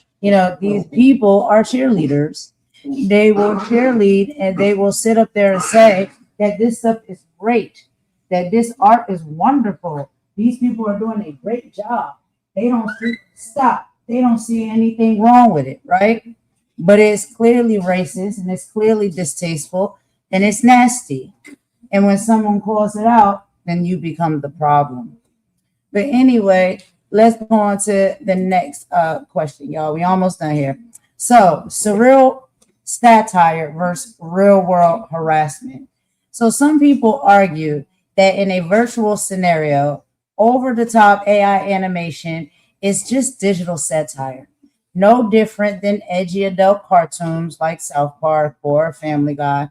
However, if a group of people brought that exact same satire into a physical scenario by tracking someone down at their job or home to mock their accent and play plantation music, it would be considered a crime. Where is the line where virtual parody becomes real world stalking and harassment? Carlos and Imani, what do y'all think about that? Um, okay, Yeah, get him out of here. yeah. The problem is, the problem is that people have been allowed to push these boundaries more and more. Now, I know because I used to write stories, and I'm very careful. I'm very careful about what I use in a story. It was never about anybody's looks. It used to be about taking their own words. This is my type of parody. I used to take their own words and mock them with their own words. Yeah. And their behaviors. Because I think when you start to get into things like looks and personal stuff, it really is nasty, and it really is, you are really trying to upset the person. A parody, it's a bit like, when I was saying to you that I find Lady Letitia comical because I just like to watch her try and read the names in her chat because it's funny to me, because she has had a lot of these people for the longest time and she still doesn't say their names right. Now, if that for me, I don't, unless there was an issue with her and she said, listen, I've got a problem with my reading, I've got dyslexia, then I wouldn't do that. That's how I view these things. You don't take people's weaknesses or what you perceive as their weakness to mock them with it, or you don't ridicule people to the point where, when people are talking about Maggie and they're talking about her looks and her size and all this stuff, I think that's pushing the boundaries, but it's because the platform doesn't exercise the community guidelines as they should, particularly if you're in the partner program. And so people think they can get away with things more and more and more. And Mike Tyson used to have a saying, there's that most people talk so loosely on social media, and I'm not advocating this, so please don't take it as I'm advocating violence. This is what Mike Tyson said. He said, because they've never been hit in the mouth. That's what That's a he said. fact. That's a fact. And that is a That's Mike a fact. Tyson quote. People will push and push the envelope because there are no consequences for them. You see, if YouTube started really, really sanctioning people and removing them and not allowing them back on, you wouldn't get as much of this.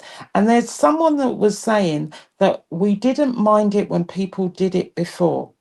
Now, I find that to be the most ridiculous statement of all. That's like saying you were all right when you were living through Jim Crow because we fucking had to. Guess what? Life's moved on since then.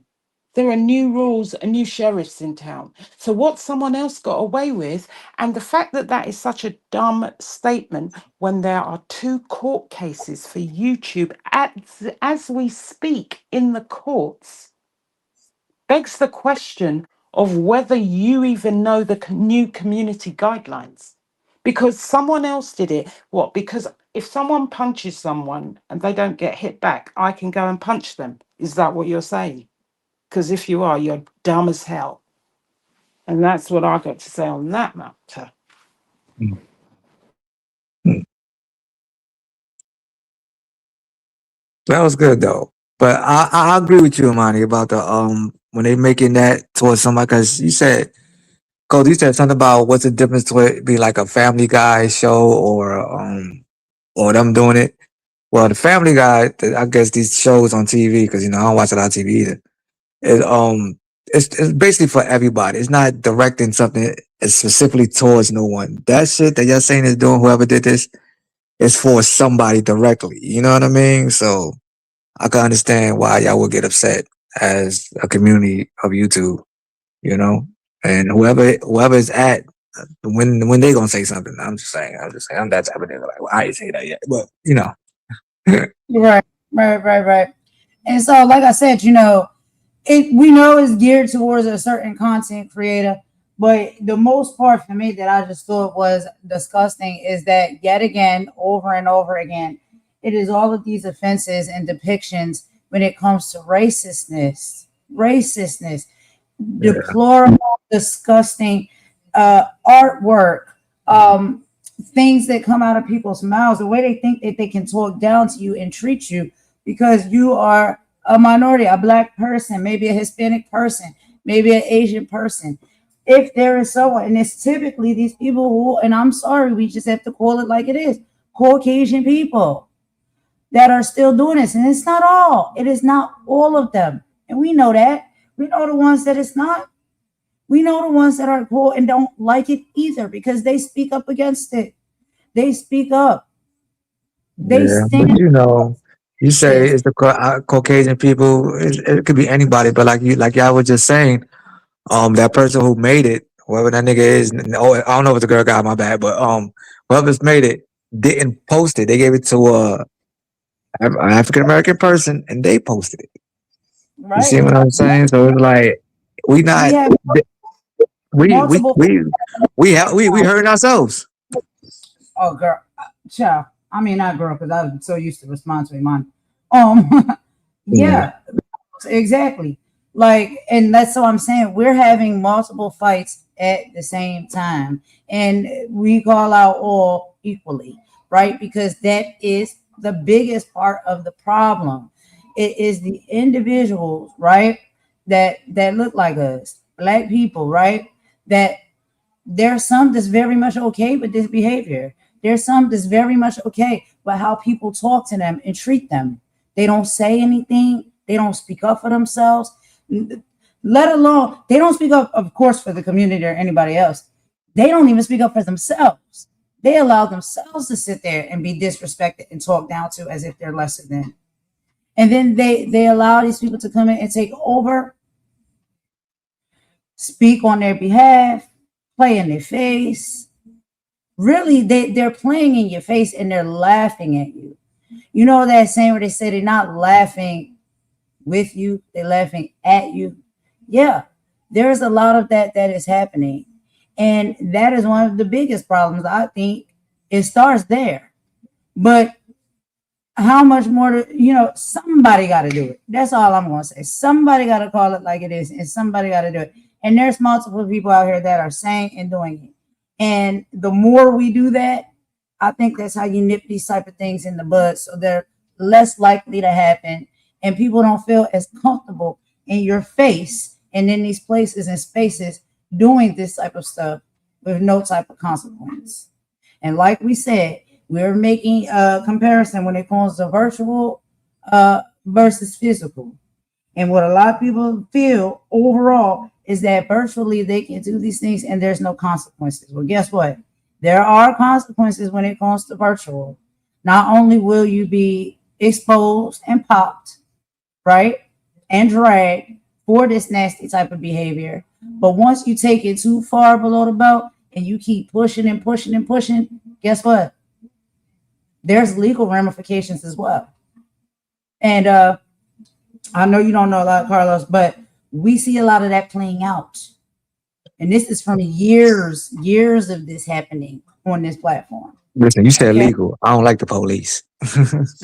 I Got me right there. feel, I feel you. But I'm saying, like, people have gotten, like, when it comes to this type of stuff that's happening on this YouTube, you don't even know how nasty these people can get. People jobs is being affected. Like, you don't want nobody messing with your coin, your bag, your bread. Meaning what's coming into your bank account and also the workplace that you go to every day. People are No, I going feel out, you. I feel you on that. they're going out of their way on this platform to contact people's workplace and get them hemmed up on their workplace. They're going out of their way to take food out of people's bank account. I'm sorry, money out of people's bank account and food off of their table for them and their family and their children. They out here putting people personal business on Front Street for the whole platform to know and hear about. Like, where do we draw the line? Anyway, Monty, did you have a few more comments before we go to the next question? We're almost finished, I promise.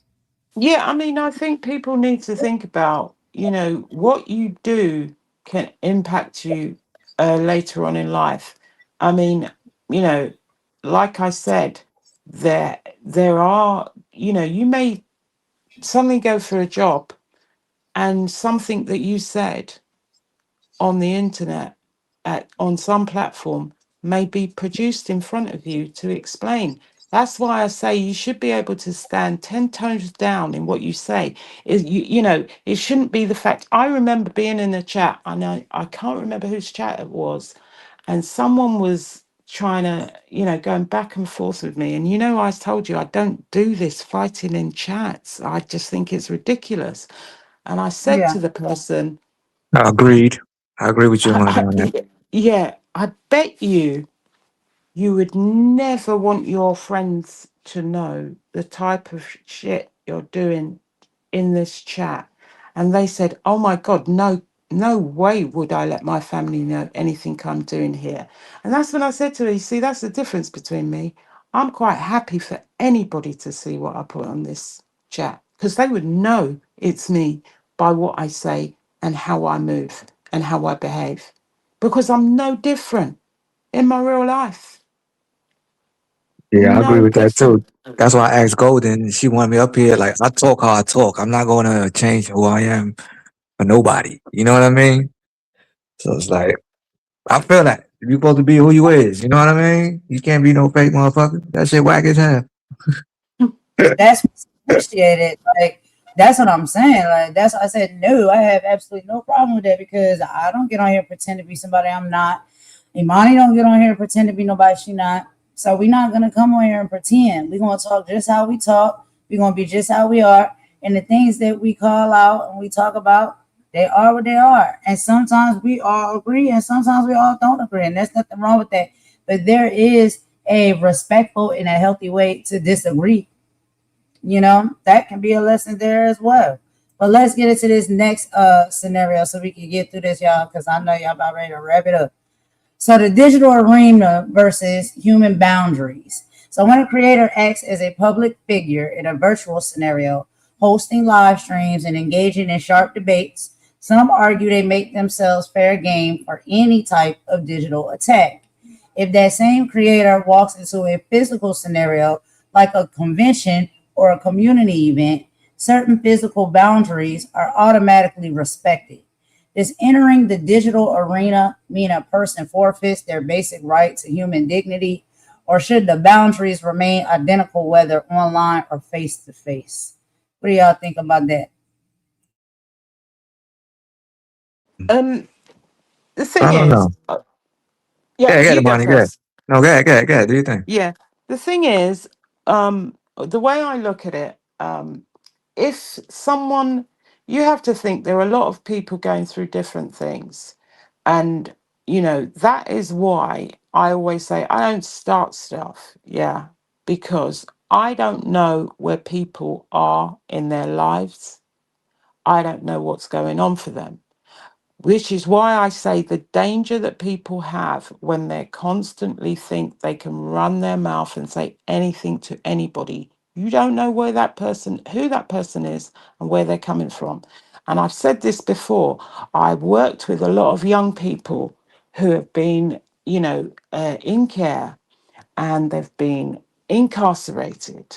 Now, you see these young people that I know, you tell them some of that ish that these people are talking, they will jump, they will find you.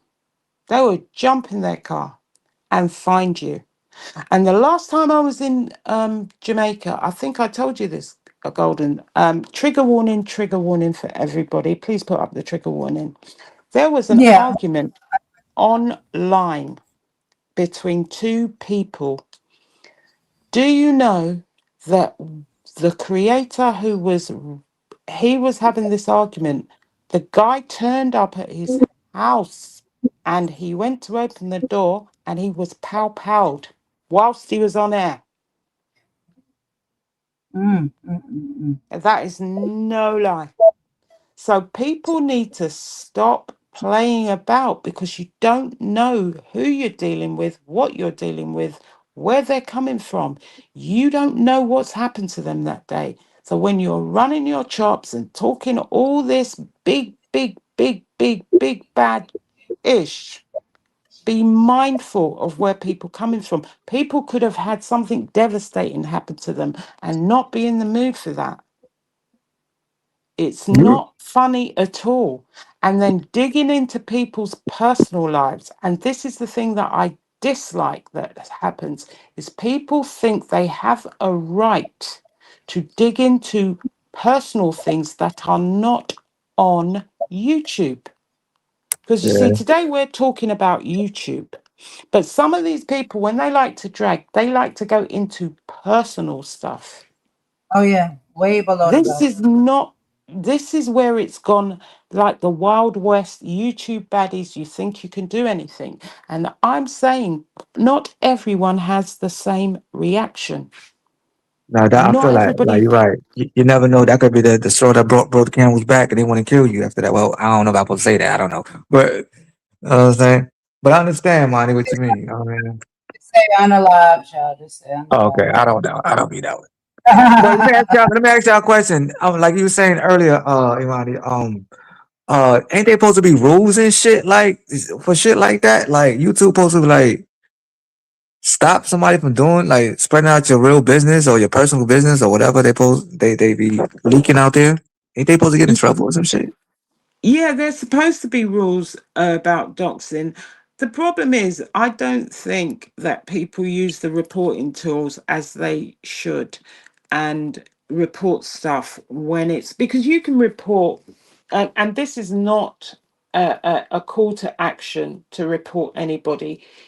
If you think there is something like it's a privacy, that would be a privacy violation, that someone is revealing your personal data. Because the mistake that people make about doxing, yeah, which is giving people's personal information, it doesn't matter if it's already out there or if someone else has doxed it. Because that's a bit like saying, because you're not supposed to be doing, it's a bit like saying, if you were a burglar, that someone's already burgled the house and left the door open. So because I walked in there and I stole something, I shouldn't be in trouble. The door was open. Nah, I just play. I'm just playing. Yeah, no, but you know what I mean? But I get you. It's I get it. I get it. it I get it. doesn't matter whether it's out there because Yeah, I what get it. it is about revealing personal information, it's the intent that's behind it that falls outside the community guidelines. Because if you're using it to threaten, to mock, and to cause that person harm, then it's against guidelines. It's against guidelines to dox people because people think, oh, well, it's public information. It doesn't matter if you are redoing that just because someone else did it and I mean, it's a bit like, if you were speeding and the policeman stops, say there's 5 cars in front of you speeding, and you're the 5th car and you get Right. stopped. You can't tell the policeman what about the other 4. It doesn't Yeah, that's a matter. They fact. didn't get caught. That You happened to me got plenty of caught. times. Exactly. That happened to me plenty of times. Like, yo, I was just there. All right, whatever. You got Whatever. caught. Right. So people have this guided view that if someone has already doxed someone, them revealing that information is okay. No, if you get pulled up for it, it's tough because you know it's wrong, because you're not using it to tell them their own tax number or their criminal record, because they already know their information. Thank you very much. They already know what court cases happen. They don't need you to tell everybody else. Okay. Right, you're right. But it's the craziness. I'm not even interested unless someone is a danger and shouldn't be on this app. I'm not interested in their personal information. I'm not interested in what people did, in their past, because it's none of my business. Not unless you're coming to work for me and you're handling my money. Yeah, I feel that.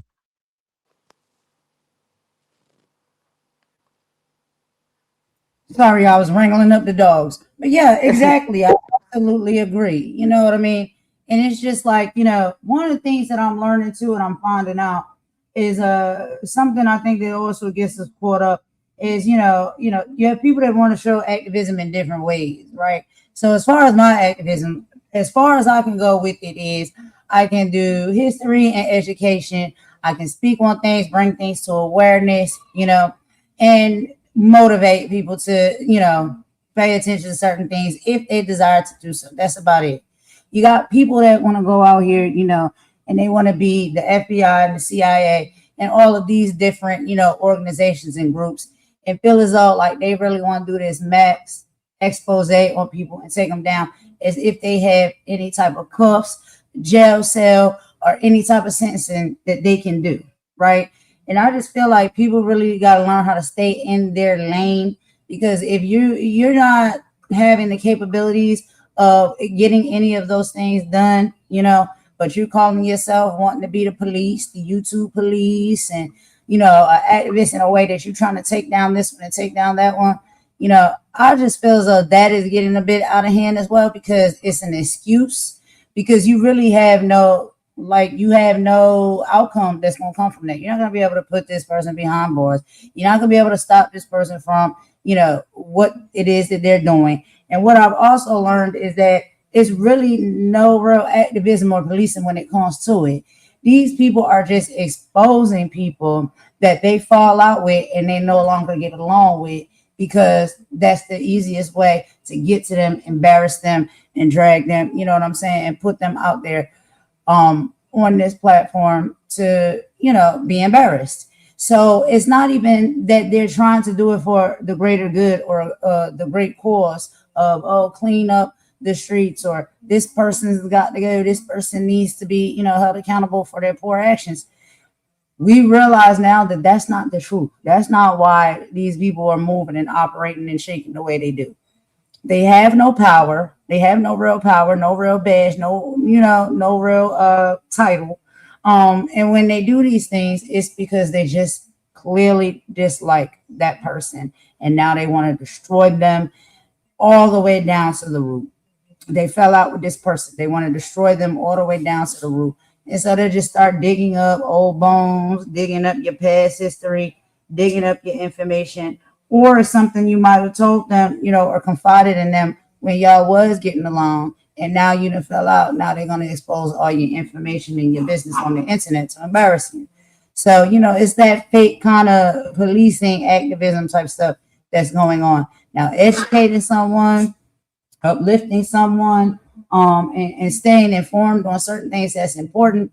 That's about as far as I go with it. But like Imani said, all the rest of that people got going on in their personal lives, it's not my business. I don't care to know and I don't want to know.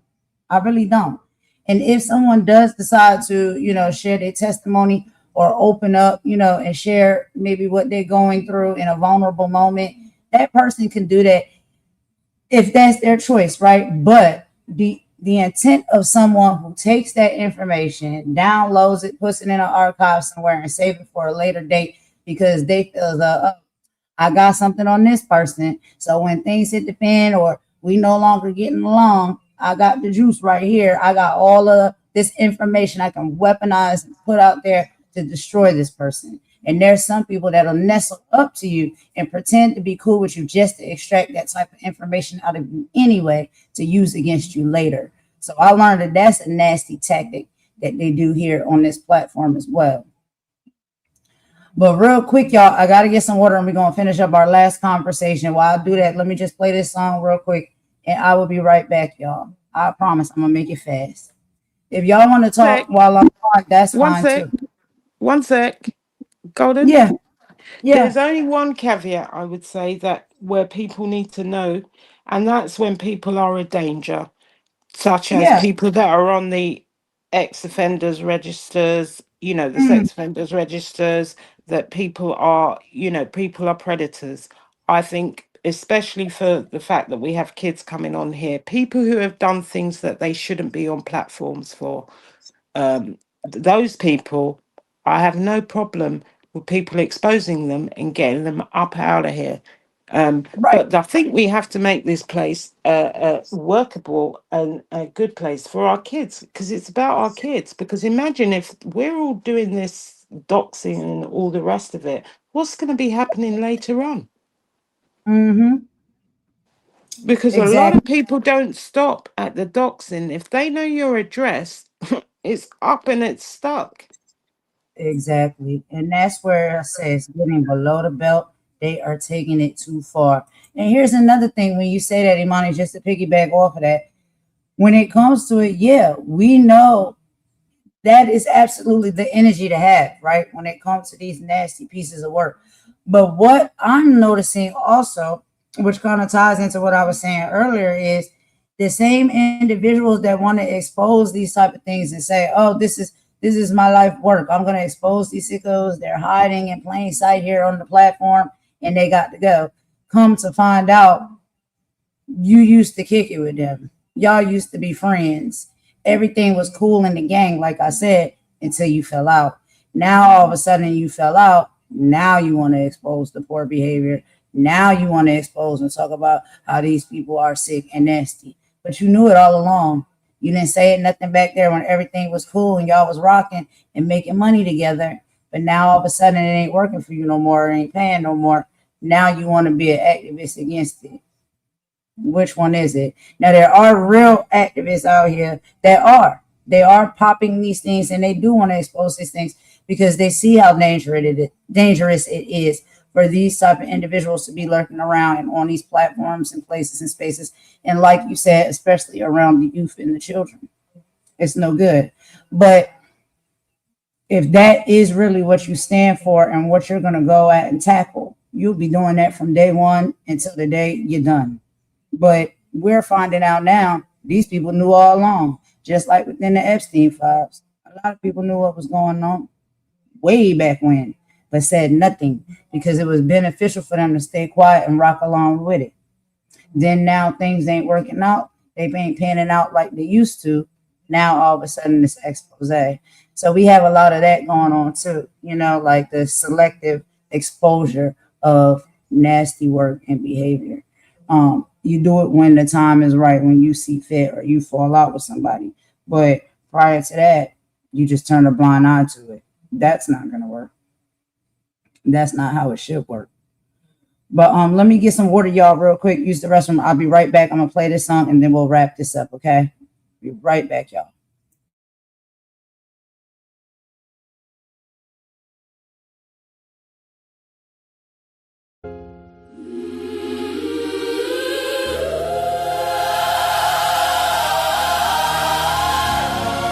At this point,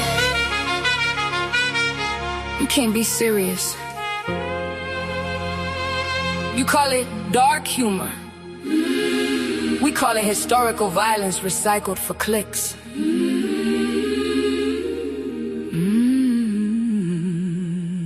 laugh now the same way they laughed back then. At this point, you can't be serious. Laughing at pain like the chains ain't mysterious. Selective outrage, y'all fake and delirious. Smile in my face then post something insidious. Clock it, tell the truth. Monkey joke? Nah, the history hideous. Plantation punchline, baby, that's serious. Want me silent, invisible, curious, but I read the fine print. Now the room get furious. Look, a gorilla ain't random, don't play with my intelligence. That image got blood on it, pain in the evidence. Pseudoscience lies dressed up as measurements, trying to wreck human souls like race was an estimate. See, they dehumanized us to justify the whips. Then y'all remixed the trauma into AI clips. And I'm supposed to giggle while you farm these hits. Nah, baby, I decode every line in the script. Teach, wake it up. Chicken legs, cornfields, jungle aesthetics. Old Jim Crow energy with digital ethics. You think it's edgy cause the algorithm let it, but racism don't disappear just because you embed it. They mock the accent. Your mom loud and obnoxious. Whole time patch what came from survival and conflict. Language born from resistance, pain and endurance. Now you reduce it to chaos for audience illusion. And that's the part that get me heated. Everybody go till accountability tweeted. Why she mad? Cause history repeated. And some of y'all clap while the disrespect repeated. At this point, you can't be serious. Laughing at things like the change ain't mysterious. Selective outrage, y'all fake and delirious. Smile in my face then put something insidious. Facts, exactly. Talk to 'em. Monkey jokes, nah, that history hideous. Plantation punchlines, baby, that's serious. I want me silent and visible, curious, but I learned the blueprint. Now the room get furious. Now let's talk Sasquatch, Bigfoot mythology. Funny how abuse man links back to black bodies. Runaway slaves in the woods became monsters. That's white fear mixed with colonial doctrine. See the pattern, everything wild get attached to the melanated, and everything sacred somehow get desecrated. They be packaged online and exaggerated thing, but this purpose.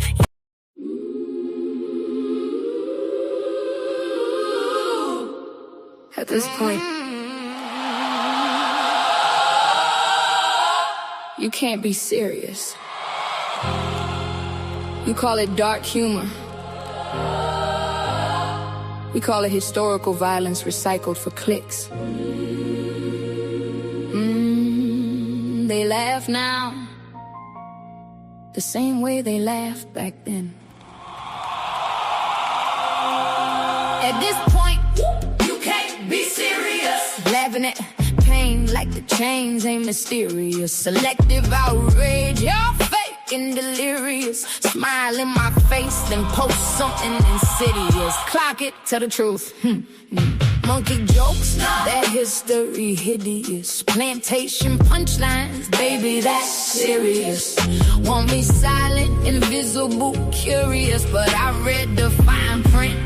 Now the room get furious. Look, a gorilla ain't random, don't play with my intelligence. The image got blood on it, pain in the evidence. Pseudoscience lies dressed up as measurements, trying to ring human souls like race was an estimate. They dehumanized us to justify the whips. Then y'all remix the trauma in the AI clips. And I'm supposed to giggle while you farm these hits. Nah, baby, I decode every line in the script. Read, teach, wake it up.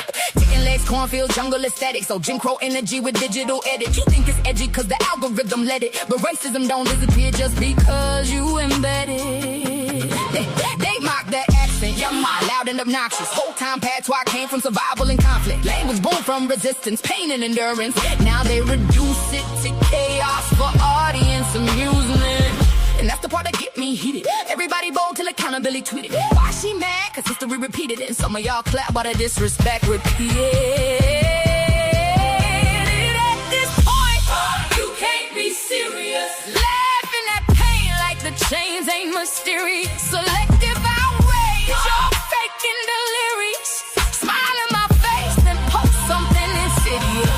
Facts, Exactly. Talk to him. Monkey jokes, now that history hideous. Plantation punchlines, baby, that's serious.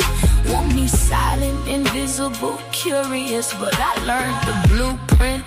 Now the room get furious. Now let's talk Sasquatch, Bigfoot mythology. Funny how Beastman links back to black bodies. Runaway slaves in the woods became monsters. That's white fear mixed with colonial doctrine. See the pattern? Everything wild get attached to the melanated. Everything sacred somehow get desecrated and repackaged online and exaggerated. Make mangoes, peppers, yams, tropical scenery. Turn a black man into plantation imagery. Strip him of complexity, dignity, identity, then scream sensitive when we challenge the bigotry. That part. And what's crazy? The same folks, y'all respect everybody, but laugh when the joke got anti-black hobbies. That selective sympathy honestly bother me, cause humanity ain't humanity if it's only a policy. You don't get to rewrite history. Then tell us where. Too emotional for remembering it. Our ancestors bled under these caricatures. These weren't jokes. These were weapons. Now Jumbo rises, stronger than before. Can't beam away your pressure when you got law. Every joke got a rule, every... All right, y'all. Sorry about that. I just had to get some water and go to the bathroom. So I am back, y'all. Thanks for rocking with us today, song break. We getting ready to wrap this up here because I know Carlos and Monty probably ready to go, y'all. I did have a few more questions though. The next one, okay? Academic criticism versus street humor. We'll get through these real quick. So critics analyzed this video through a virtual lens of historical education, breaking down 19th century folklore and colonial tropes. Defenders of the video argue that in a face-to-face scenario, street-level humor is raw, uneducated, and meant to hurt feelings without being deep.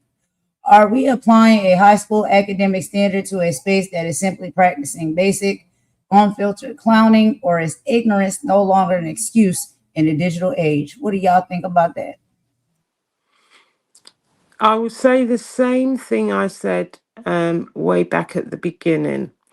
If I put Nick, Snoopy, Jane, and Snoopy's husband and Plotter in white hoods and trigger warning with burning crosses, yeah, played the deliverance music, had a few people chewing hay with 3 teeth, and said that's them at the Caucasian. If I said that was them at the Caucasian cookout, would that be a parody and would that be funny? Yeah. Okay. That's all I can say. You can't tell me nothing like that because I'm gonna laugh. The imagery that you just said is incredible. Yeah. Would they find it funny? Would they find it funny? Would they find it funny if I said, "What you doing? Are you poking holes in your white No, they sheet?" wouldn't. Would They they wouldn't find find that it funny? funny It's a though. Yeah. parody. But I understand. Like what you said, your question was like, what the difference between the street and the internet is. Like Imani said, they wouldn't find it funny because on real life, we're gonna keep it 100. Everybody on this internet really don't know each other. So in the streets, if I'm clowning my homeboy, my brother, whoever, we clowning each other. This is what we do. We doing this out of love. You know what I mean? And this is why we respect each other. We love each other. But for people that we don't know as the internet people, if you, like Imani said, if she puts something out there, y'all don't know each other. So like Imani said, that might feel like, oh, she really gonna be on some racist shit. Like she really on some disrespecting my own culture or whatever. So that's the difference between the streets and the internet. The street is we clown each other because we fuck with each other. You know what I mean? Internet, we just here like this is a job. We really not real friends. Yes. Right. 9 times out of 10, like out of the blue moon, you might meet a real friend on this joint, but overall, we only co-workers, and that's it. So you think that's why people so distasteful and they just really don't care? Because like at the core, it's just like we really don't know these people for real. We don't know. Yeah, y'all don't know each other. How many times? Okay, let's keep it real. Y'all, everybody works. How many co-workers you really chill with at your job, out of your job? Not a lot. You know what I mean? Like, right. Y'all just workers. We just do this, and then we really don't. They don't care about. I work with 1,000 people in my life, and I don't even know none of them right now. You feel what I'm saying? Like, That's Right. it. And that's why you keep it 100 and you don't overstep. It's a right, bit like, you don't shorten someone's name who you don't know until you know them or they tell you. You exactly. don't overstep the boundaries. And like you said, you can clown with your friends in a And it's different cool. way Right. than you clown with other people. You can say things to your friends. But there's also, like I said, amongst yourselves, you can say quite a lot of things that you wouldn't say outside, but they're not necessarily offensive. It's just the way you roast. I mean, my All right. family, we joke, we drag one another, but my point is this is intentional Right. mockery. It's Right. intentional. It's intentional. No one could look at that. That's It's why I said, intentional and it ain't no love in it. Like, it's not like yeah, playful. It's not no playful. It ain't no love in it. You know what I mean? you're absolutely right. It's intentional. There's no love in it No love in it. whatsoever. That's why I was saying to you, Golden, I don't want to hear from them. I don't care what they want to say. Don't drop no link. Don't tell me to come to no discussion. You get up, get that video out and explain it from start to finish and tell me what we're supposed to find funny. Right. Right. And that really is a question, because the art gallery is open, and so we want to see the art. Can you please unlock the doors and let people come in and just witness your art and see for themselves what they think and they feel? But let's go ahead and get to the next question. We're gonna power right through these, y'all. We got 9 and then 10 is the last one, and then we'll do our final thoughts. So entertainment versus real world beliefs. Question number 9. Can an adult participate in a virtual scenario where they laugh at highly offensive, racially charged memes for entertainment while still maintaining complete respect, fairness, and zero bias in their physical face-to-face interactions with Black and or Caribbean people in their everyday lives? Or does online consumption secretly corrupt how we view people offline? What do y'all think? I don't know. Bad money. I don't know.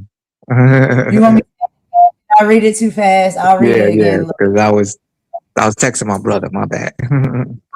Okay. Okay. So, can an adult, and this is entertainment versus real world beliefs, right?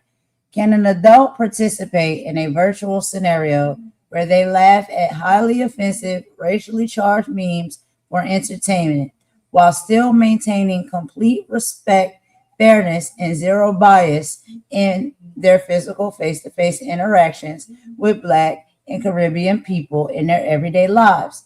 Or does online consumption secretly corrupt how we view people offline? So basically, they saying like, if you're laughing at jokes and stuff like this that are offensive, racially charged, these type of memes and these type of videos for entertainment, okay, online you're doing that. But when hmm you go out in the real world, right, do you feel as though you'll still be able to maintain a complete respect, fairness, and zero bias when you are face to face with people, especially when they are Black people and Caribbean people? So if you're laughing at these type of jokes about Black people or Caribbean people, right, online, and then you go out into the real world and meeting Black or Caribbean people in your everyday life, hmm do you feel as though that will corrupt how you interact with people in real life based off of how you take nothing seriously when it comes to jokes about race on the internet?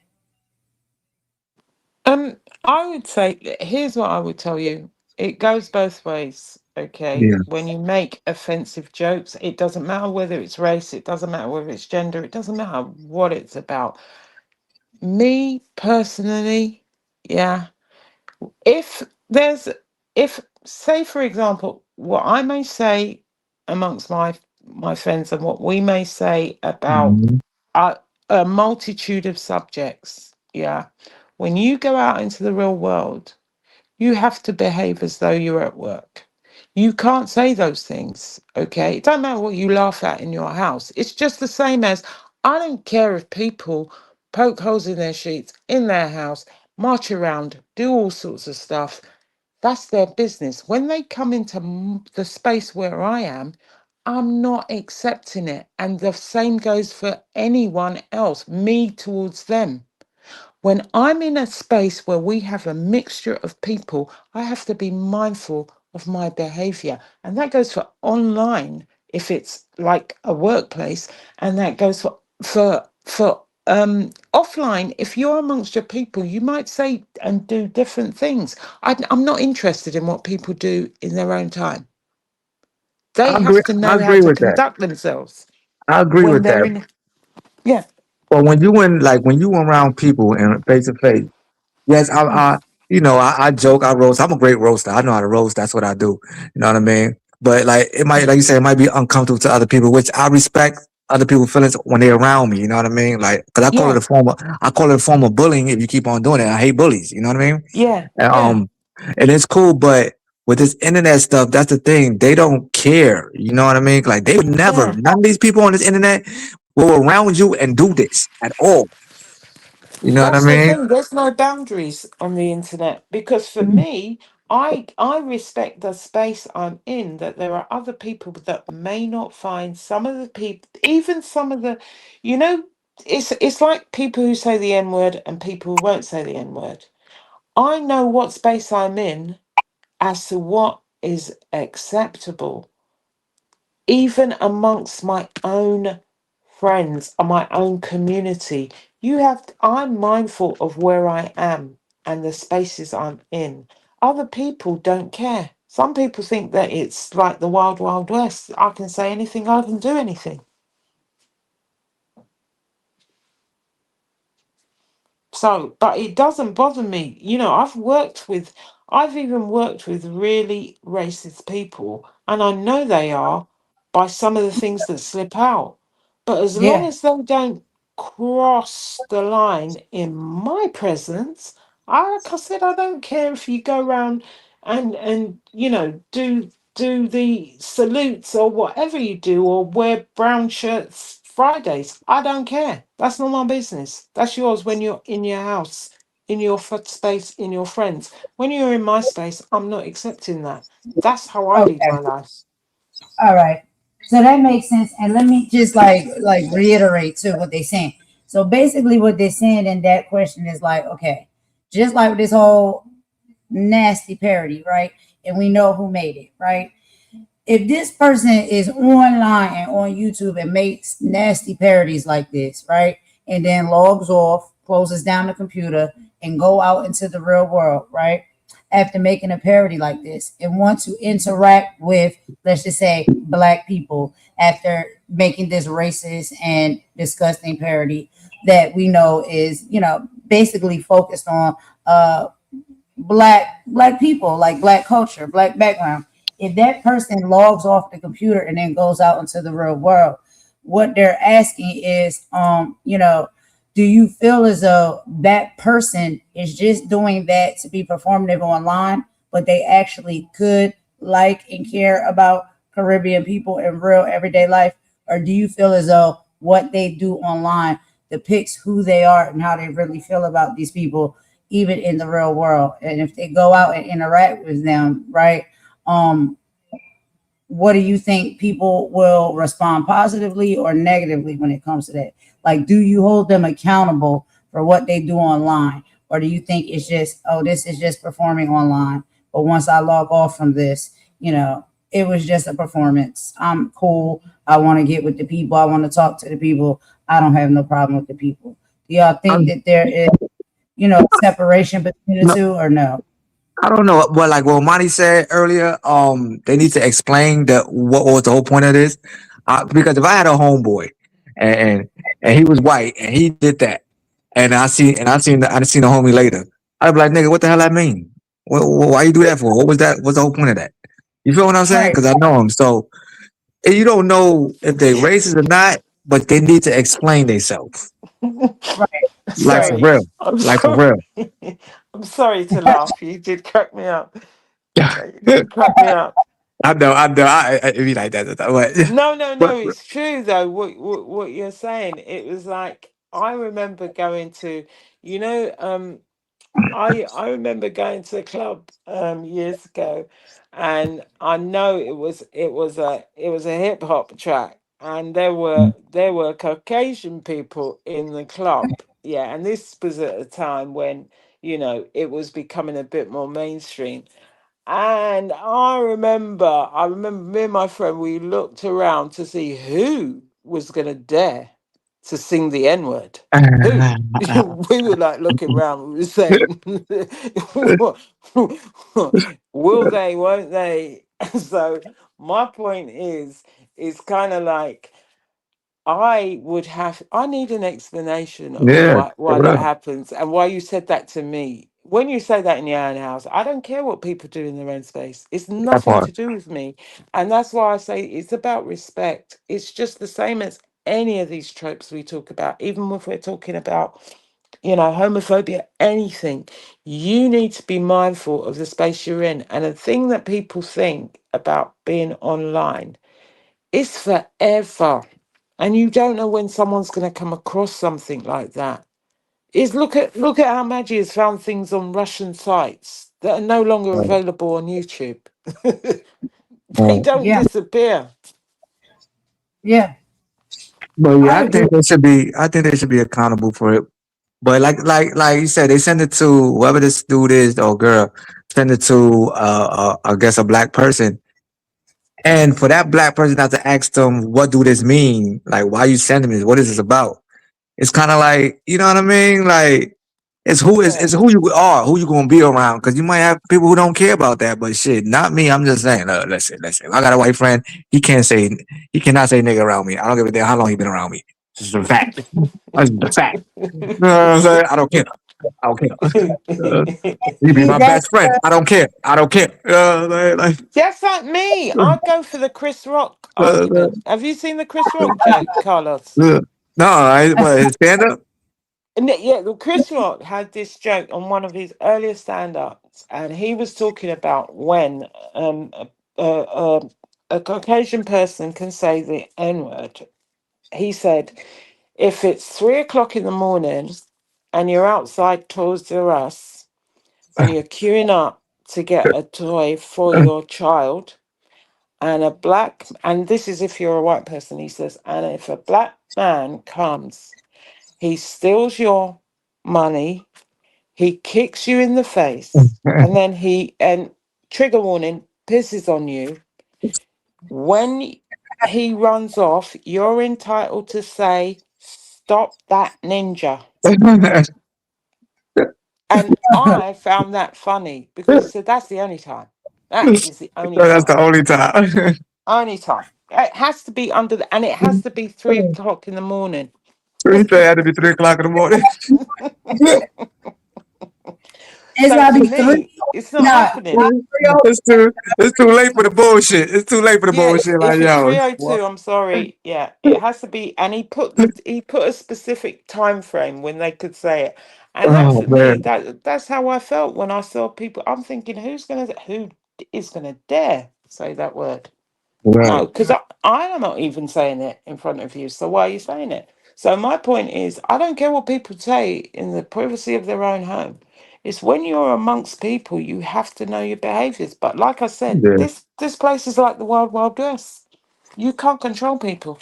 yeah. You can't control the internet. You know what I'm saying? Mm. Yeah. All right, y'all. So that is all of the questions. So typically, um, I have written in that we will have some conversation, but people do not want to converse directly when it comes to these type of things because I have no problem speaking to somebody face to face and directly with any issues that I may have with them. But these people have no courage to do that. So anyway, we Thing have is, said Golden, I don't want to speak to them. I don't need to speak to them. I don't care why they did it. I want them to explain to everybody else why they did it because they're so quick to point out what everybody else is doing. I don't need to extend this conversation. We've right. shown them that we're offended. Don't drop no link, don't tell me to come and hit the panel B and all the rest of it with your internet gangster behavior. Explain yourself. Explain yourself. Take that video out, go through it frame by frame and explain why you depicted those things. I don't want to speak to them. I'm not coming out to talk about this again. Okay? They love to talk because they want to back and forth. I don't want no back and forth with you. Explain yourself. They're quick chatting, running their mouth all day about everybody's behavior. Explain your own behavior. That's all. That's all I got. That's it. That's all for me. I She don't want said no this. face to face. All right, I feel you on that. I'm just gonna go ahead and make just a few addressments, right? And we can wrap up from here. So as you can see, the main people we're talking about Snoopy 180, talking about Nick Mountain Goat, and talking about Vampy, right? So as far as all of that content, right, that video, that was nasty work. That's basically what we were doing, this educational video about, and gaining, more understanding, even just amongst each other, as far as how we perceive that video and what our perception is on it. But what I have to say to directly these individuals is, when it comes to Snoopy, I always see Snoopy getting very upset all of the time. And there's always something that she wants to talk about and expose that somebody else has done or said. She goes back years and years. She searches and scours and takes, receipts from all places, chats mostly, discourse, things of that nature, and save all of these things for whatever she sees fit to use them for. Outside of that, look,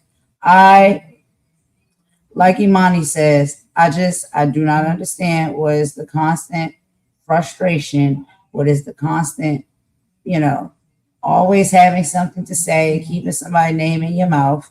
Like nobody does anything to you. Nobody says anything to you. If we have to come out and address you in moments like these, that's when you know that I'm speaking about you. I'm speaking to you. Outside of that, not thinking about you. Not thinking about you, not saying anything to you, not messing with you. So when these individuals always make it a point to make their content and come out and have something to say in some type of issue, it is becoming exhausting, because I literally, for the life of me, don't get it. I don't get why you feel as though these people, they want to have an op so bad. They want to say that somebody, dislikes them and is treating them poorly. That is not true. These are things that people are making up in their mind. And for them, they want to sit up and call themselves judge and jury of YouTube. And it's just, I don't understand why you want to appoint yourself to be in that position or take on that role. But the anger and disdain that you seem to have amongst yourself and in your life is really a shame. It's shameful, because there's so much life to live. There's so much happiness to be out here experiencing. I don't understand why these people are so bitter and upset all of the time. When it comes to Nick Mountain Goat, you act really sweet with your little, sweet, cute voice and all of those things. But we know deep down how you really move and you operate. And I've seen it firsthand myself. And now we're seeing more things that you do. And really at the core, what you think is funny and what respect you have for a certain group of people. Despite the fact that you may dislike one person, and Lord knows y'all will carry on a gripe until your bones, literally somewhere resting. It seems like you're not going to give up until that day comes, as far as carrying a gripe with someone. Outside of doing that, you can have an issue with someone without, disrespecting and offending an entire race. But I guess you have not figured out how to do that yet. And if you let these people tell it, they don't have a racist bone in their body. But I can't tell. And when it comes to Vampy, and one of the things that really, really grinds my gears is people want you to walk on eggshells and tap dance around because Vampy is a trans woman.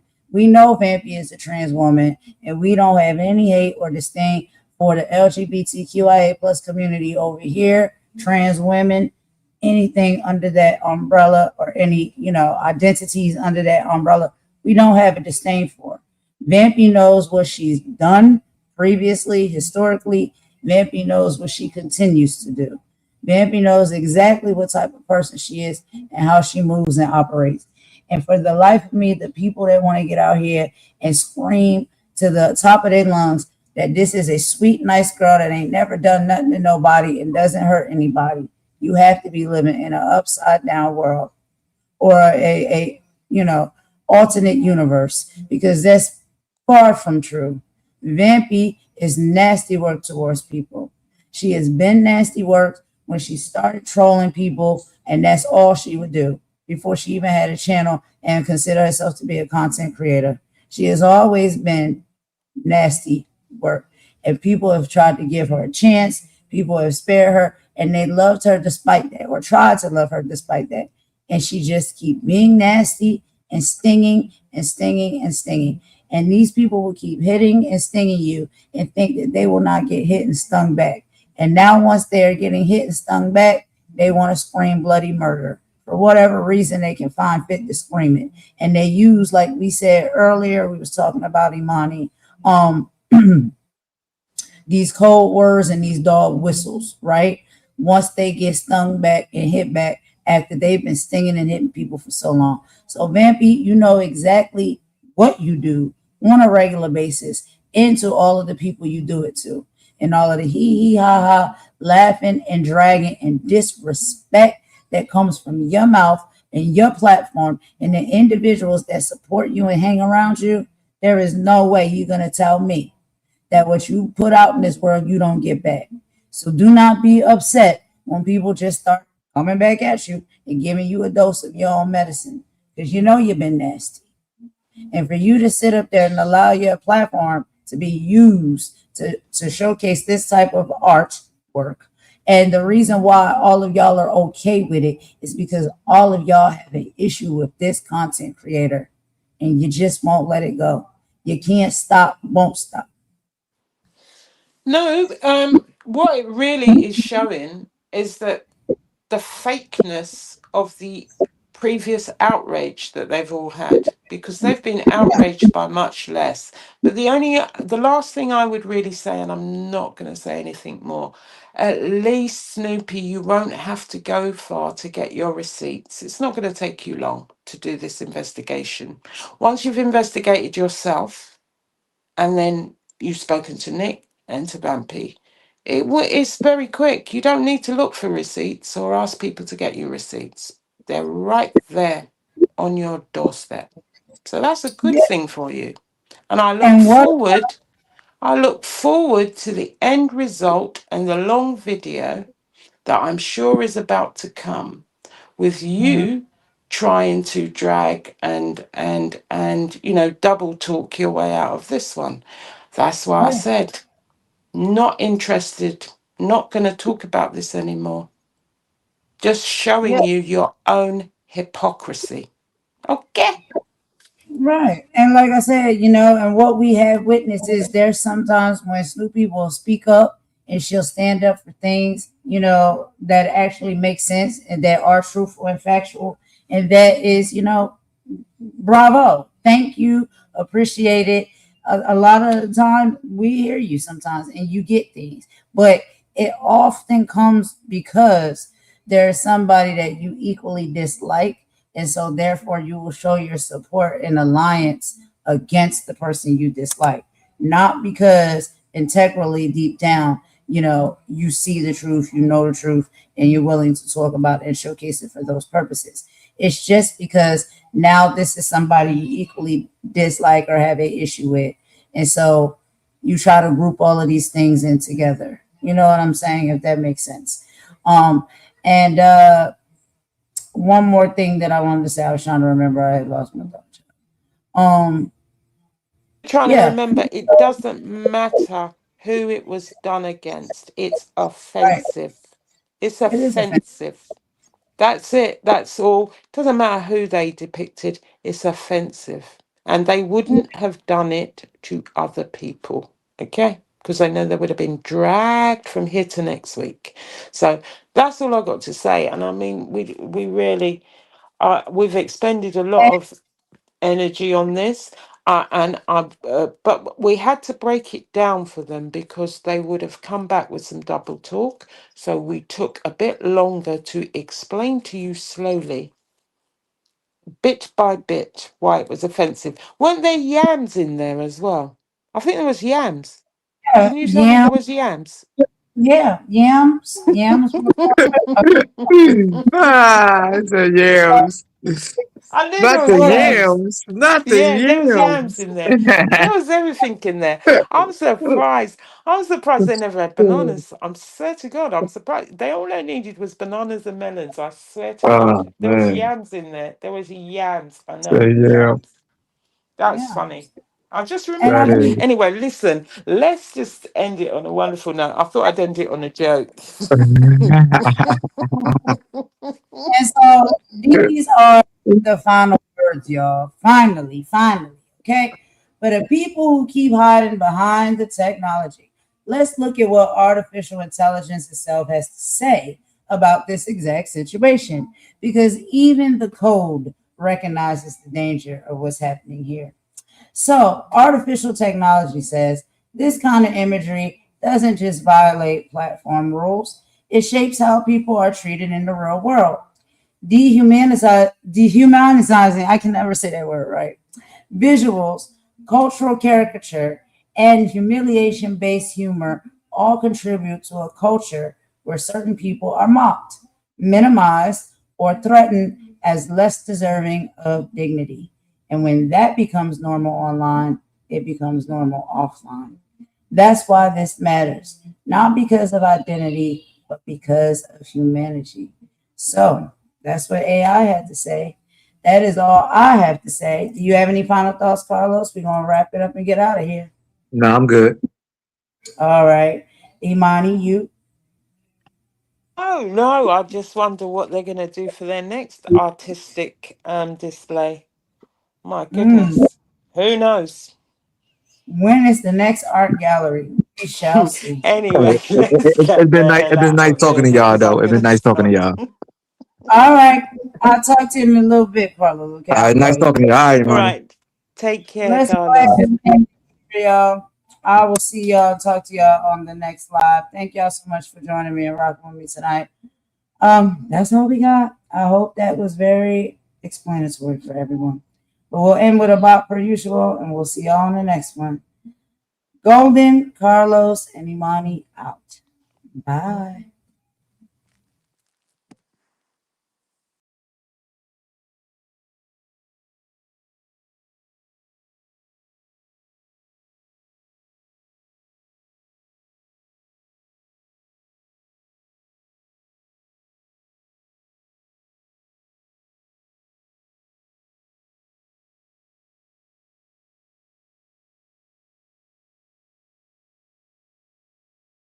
Told you stay entertained, stay distracted, stay divided. I said stay dangerous.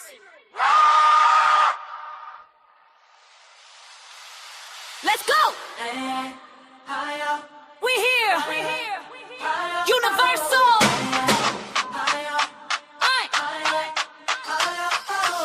You want the tea, you want the beef, you want the who said what? When it's time to build a life, you keep your big mouth shut. You binge watch chaos, call it keeping informed. But when it's time to grow, suddenly you're bored. Addicted to the circus, dancing for a dollar bill. While they're harvesting your focus, popping every kind of pill. The rhythm got you trapped, the digital lobotomy. You rather watch a dummy captain claim your sovereignty. You feel it, don't you? That pressure in your chest. Don't wait, that whisper saying you were built for more than this. Breathe it in. High frequency, we don't vibrate low. Cut the signal noise that the real waves bro. Wake up, stand tall, break the spell. We ain't building our minds in a digital cell. No walls. High frequency, crown don't tilt. Truth so heavy, make the weak ones wilt. If the numbers drop when the truth gets strong, then let them fall. We moving on. Yeah, they call it just contend, I call it control. If it numbs your spirit, it's a tax on your soul. You're arguing in comments about a rapper summer dress. Why you suffocating slowly in the world of curated stress? Hate the woman who thinks for herself, who won't chase wild, wake up, tree stealth. Mama golden queen, 10 toes down in the mud. While you're tracing lights and spilling everybody's blood. Moria! Are you entertained? or enslaved? Choose. Are you informed or inflamed? Think. Is the gossip worth your soul? Is it? Unplug the wire, activate the cell. Mama warrior told you. The breed is strong. Outbreak was baby, don't vibrate.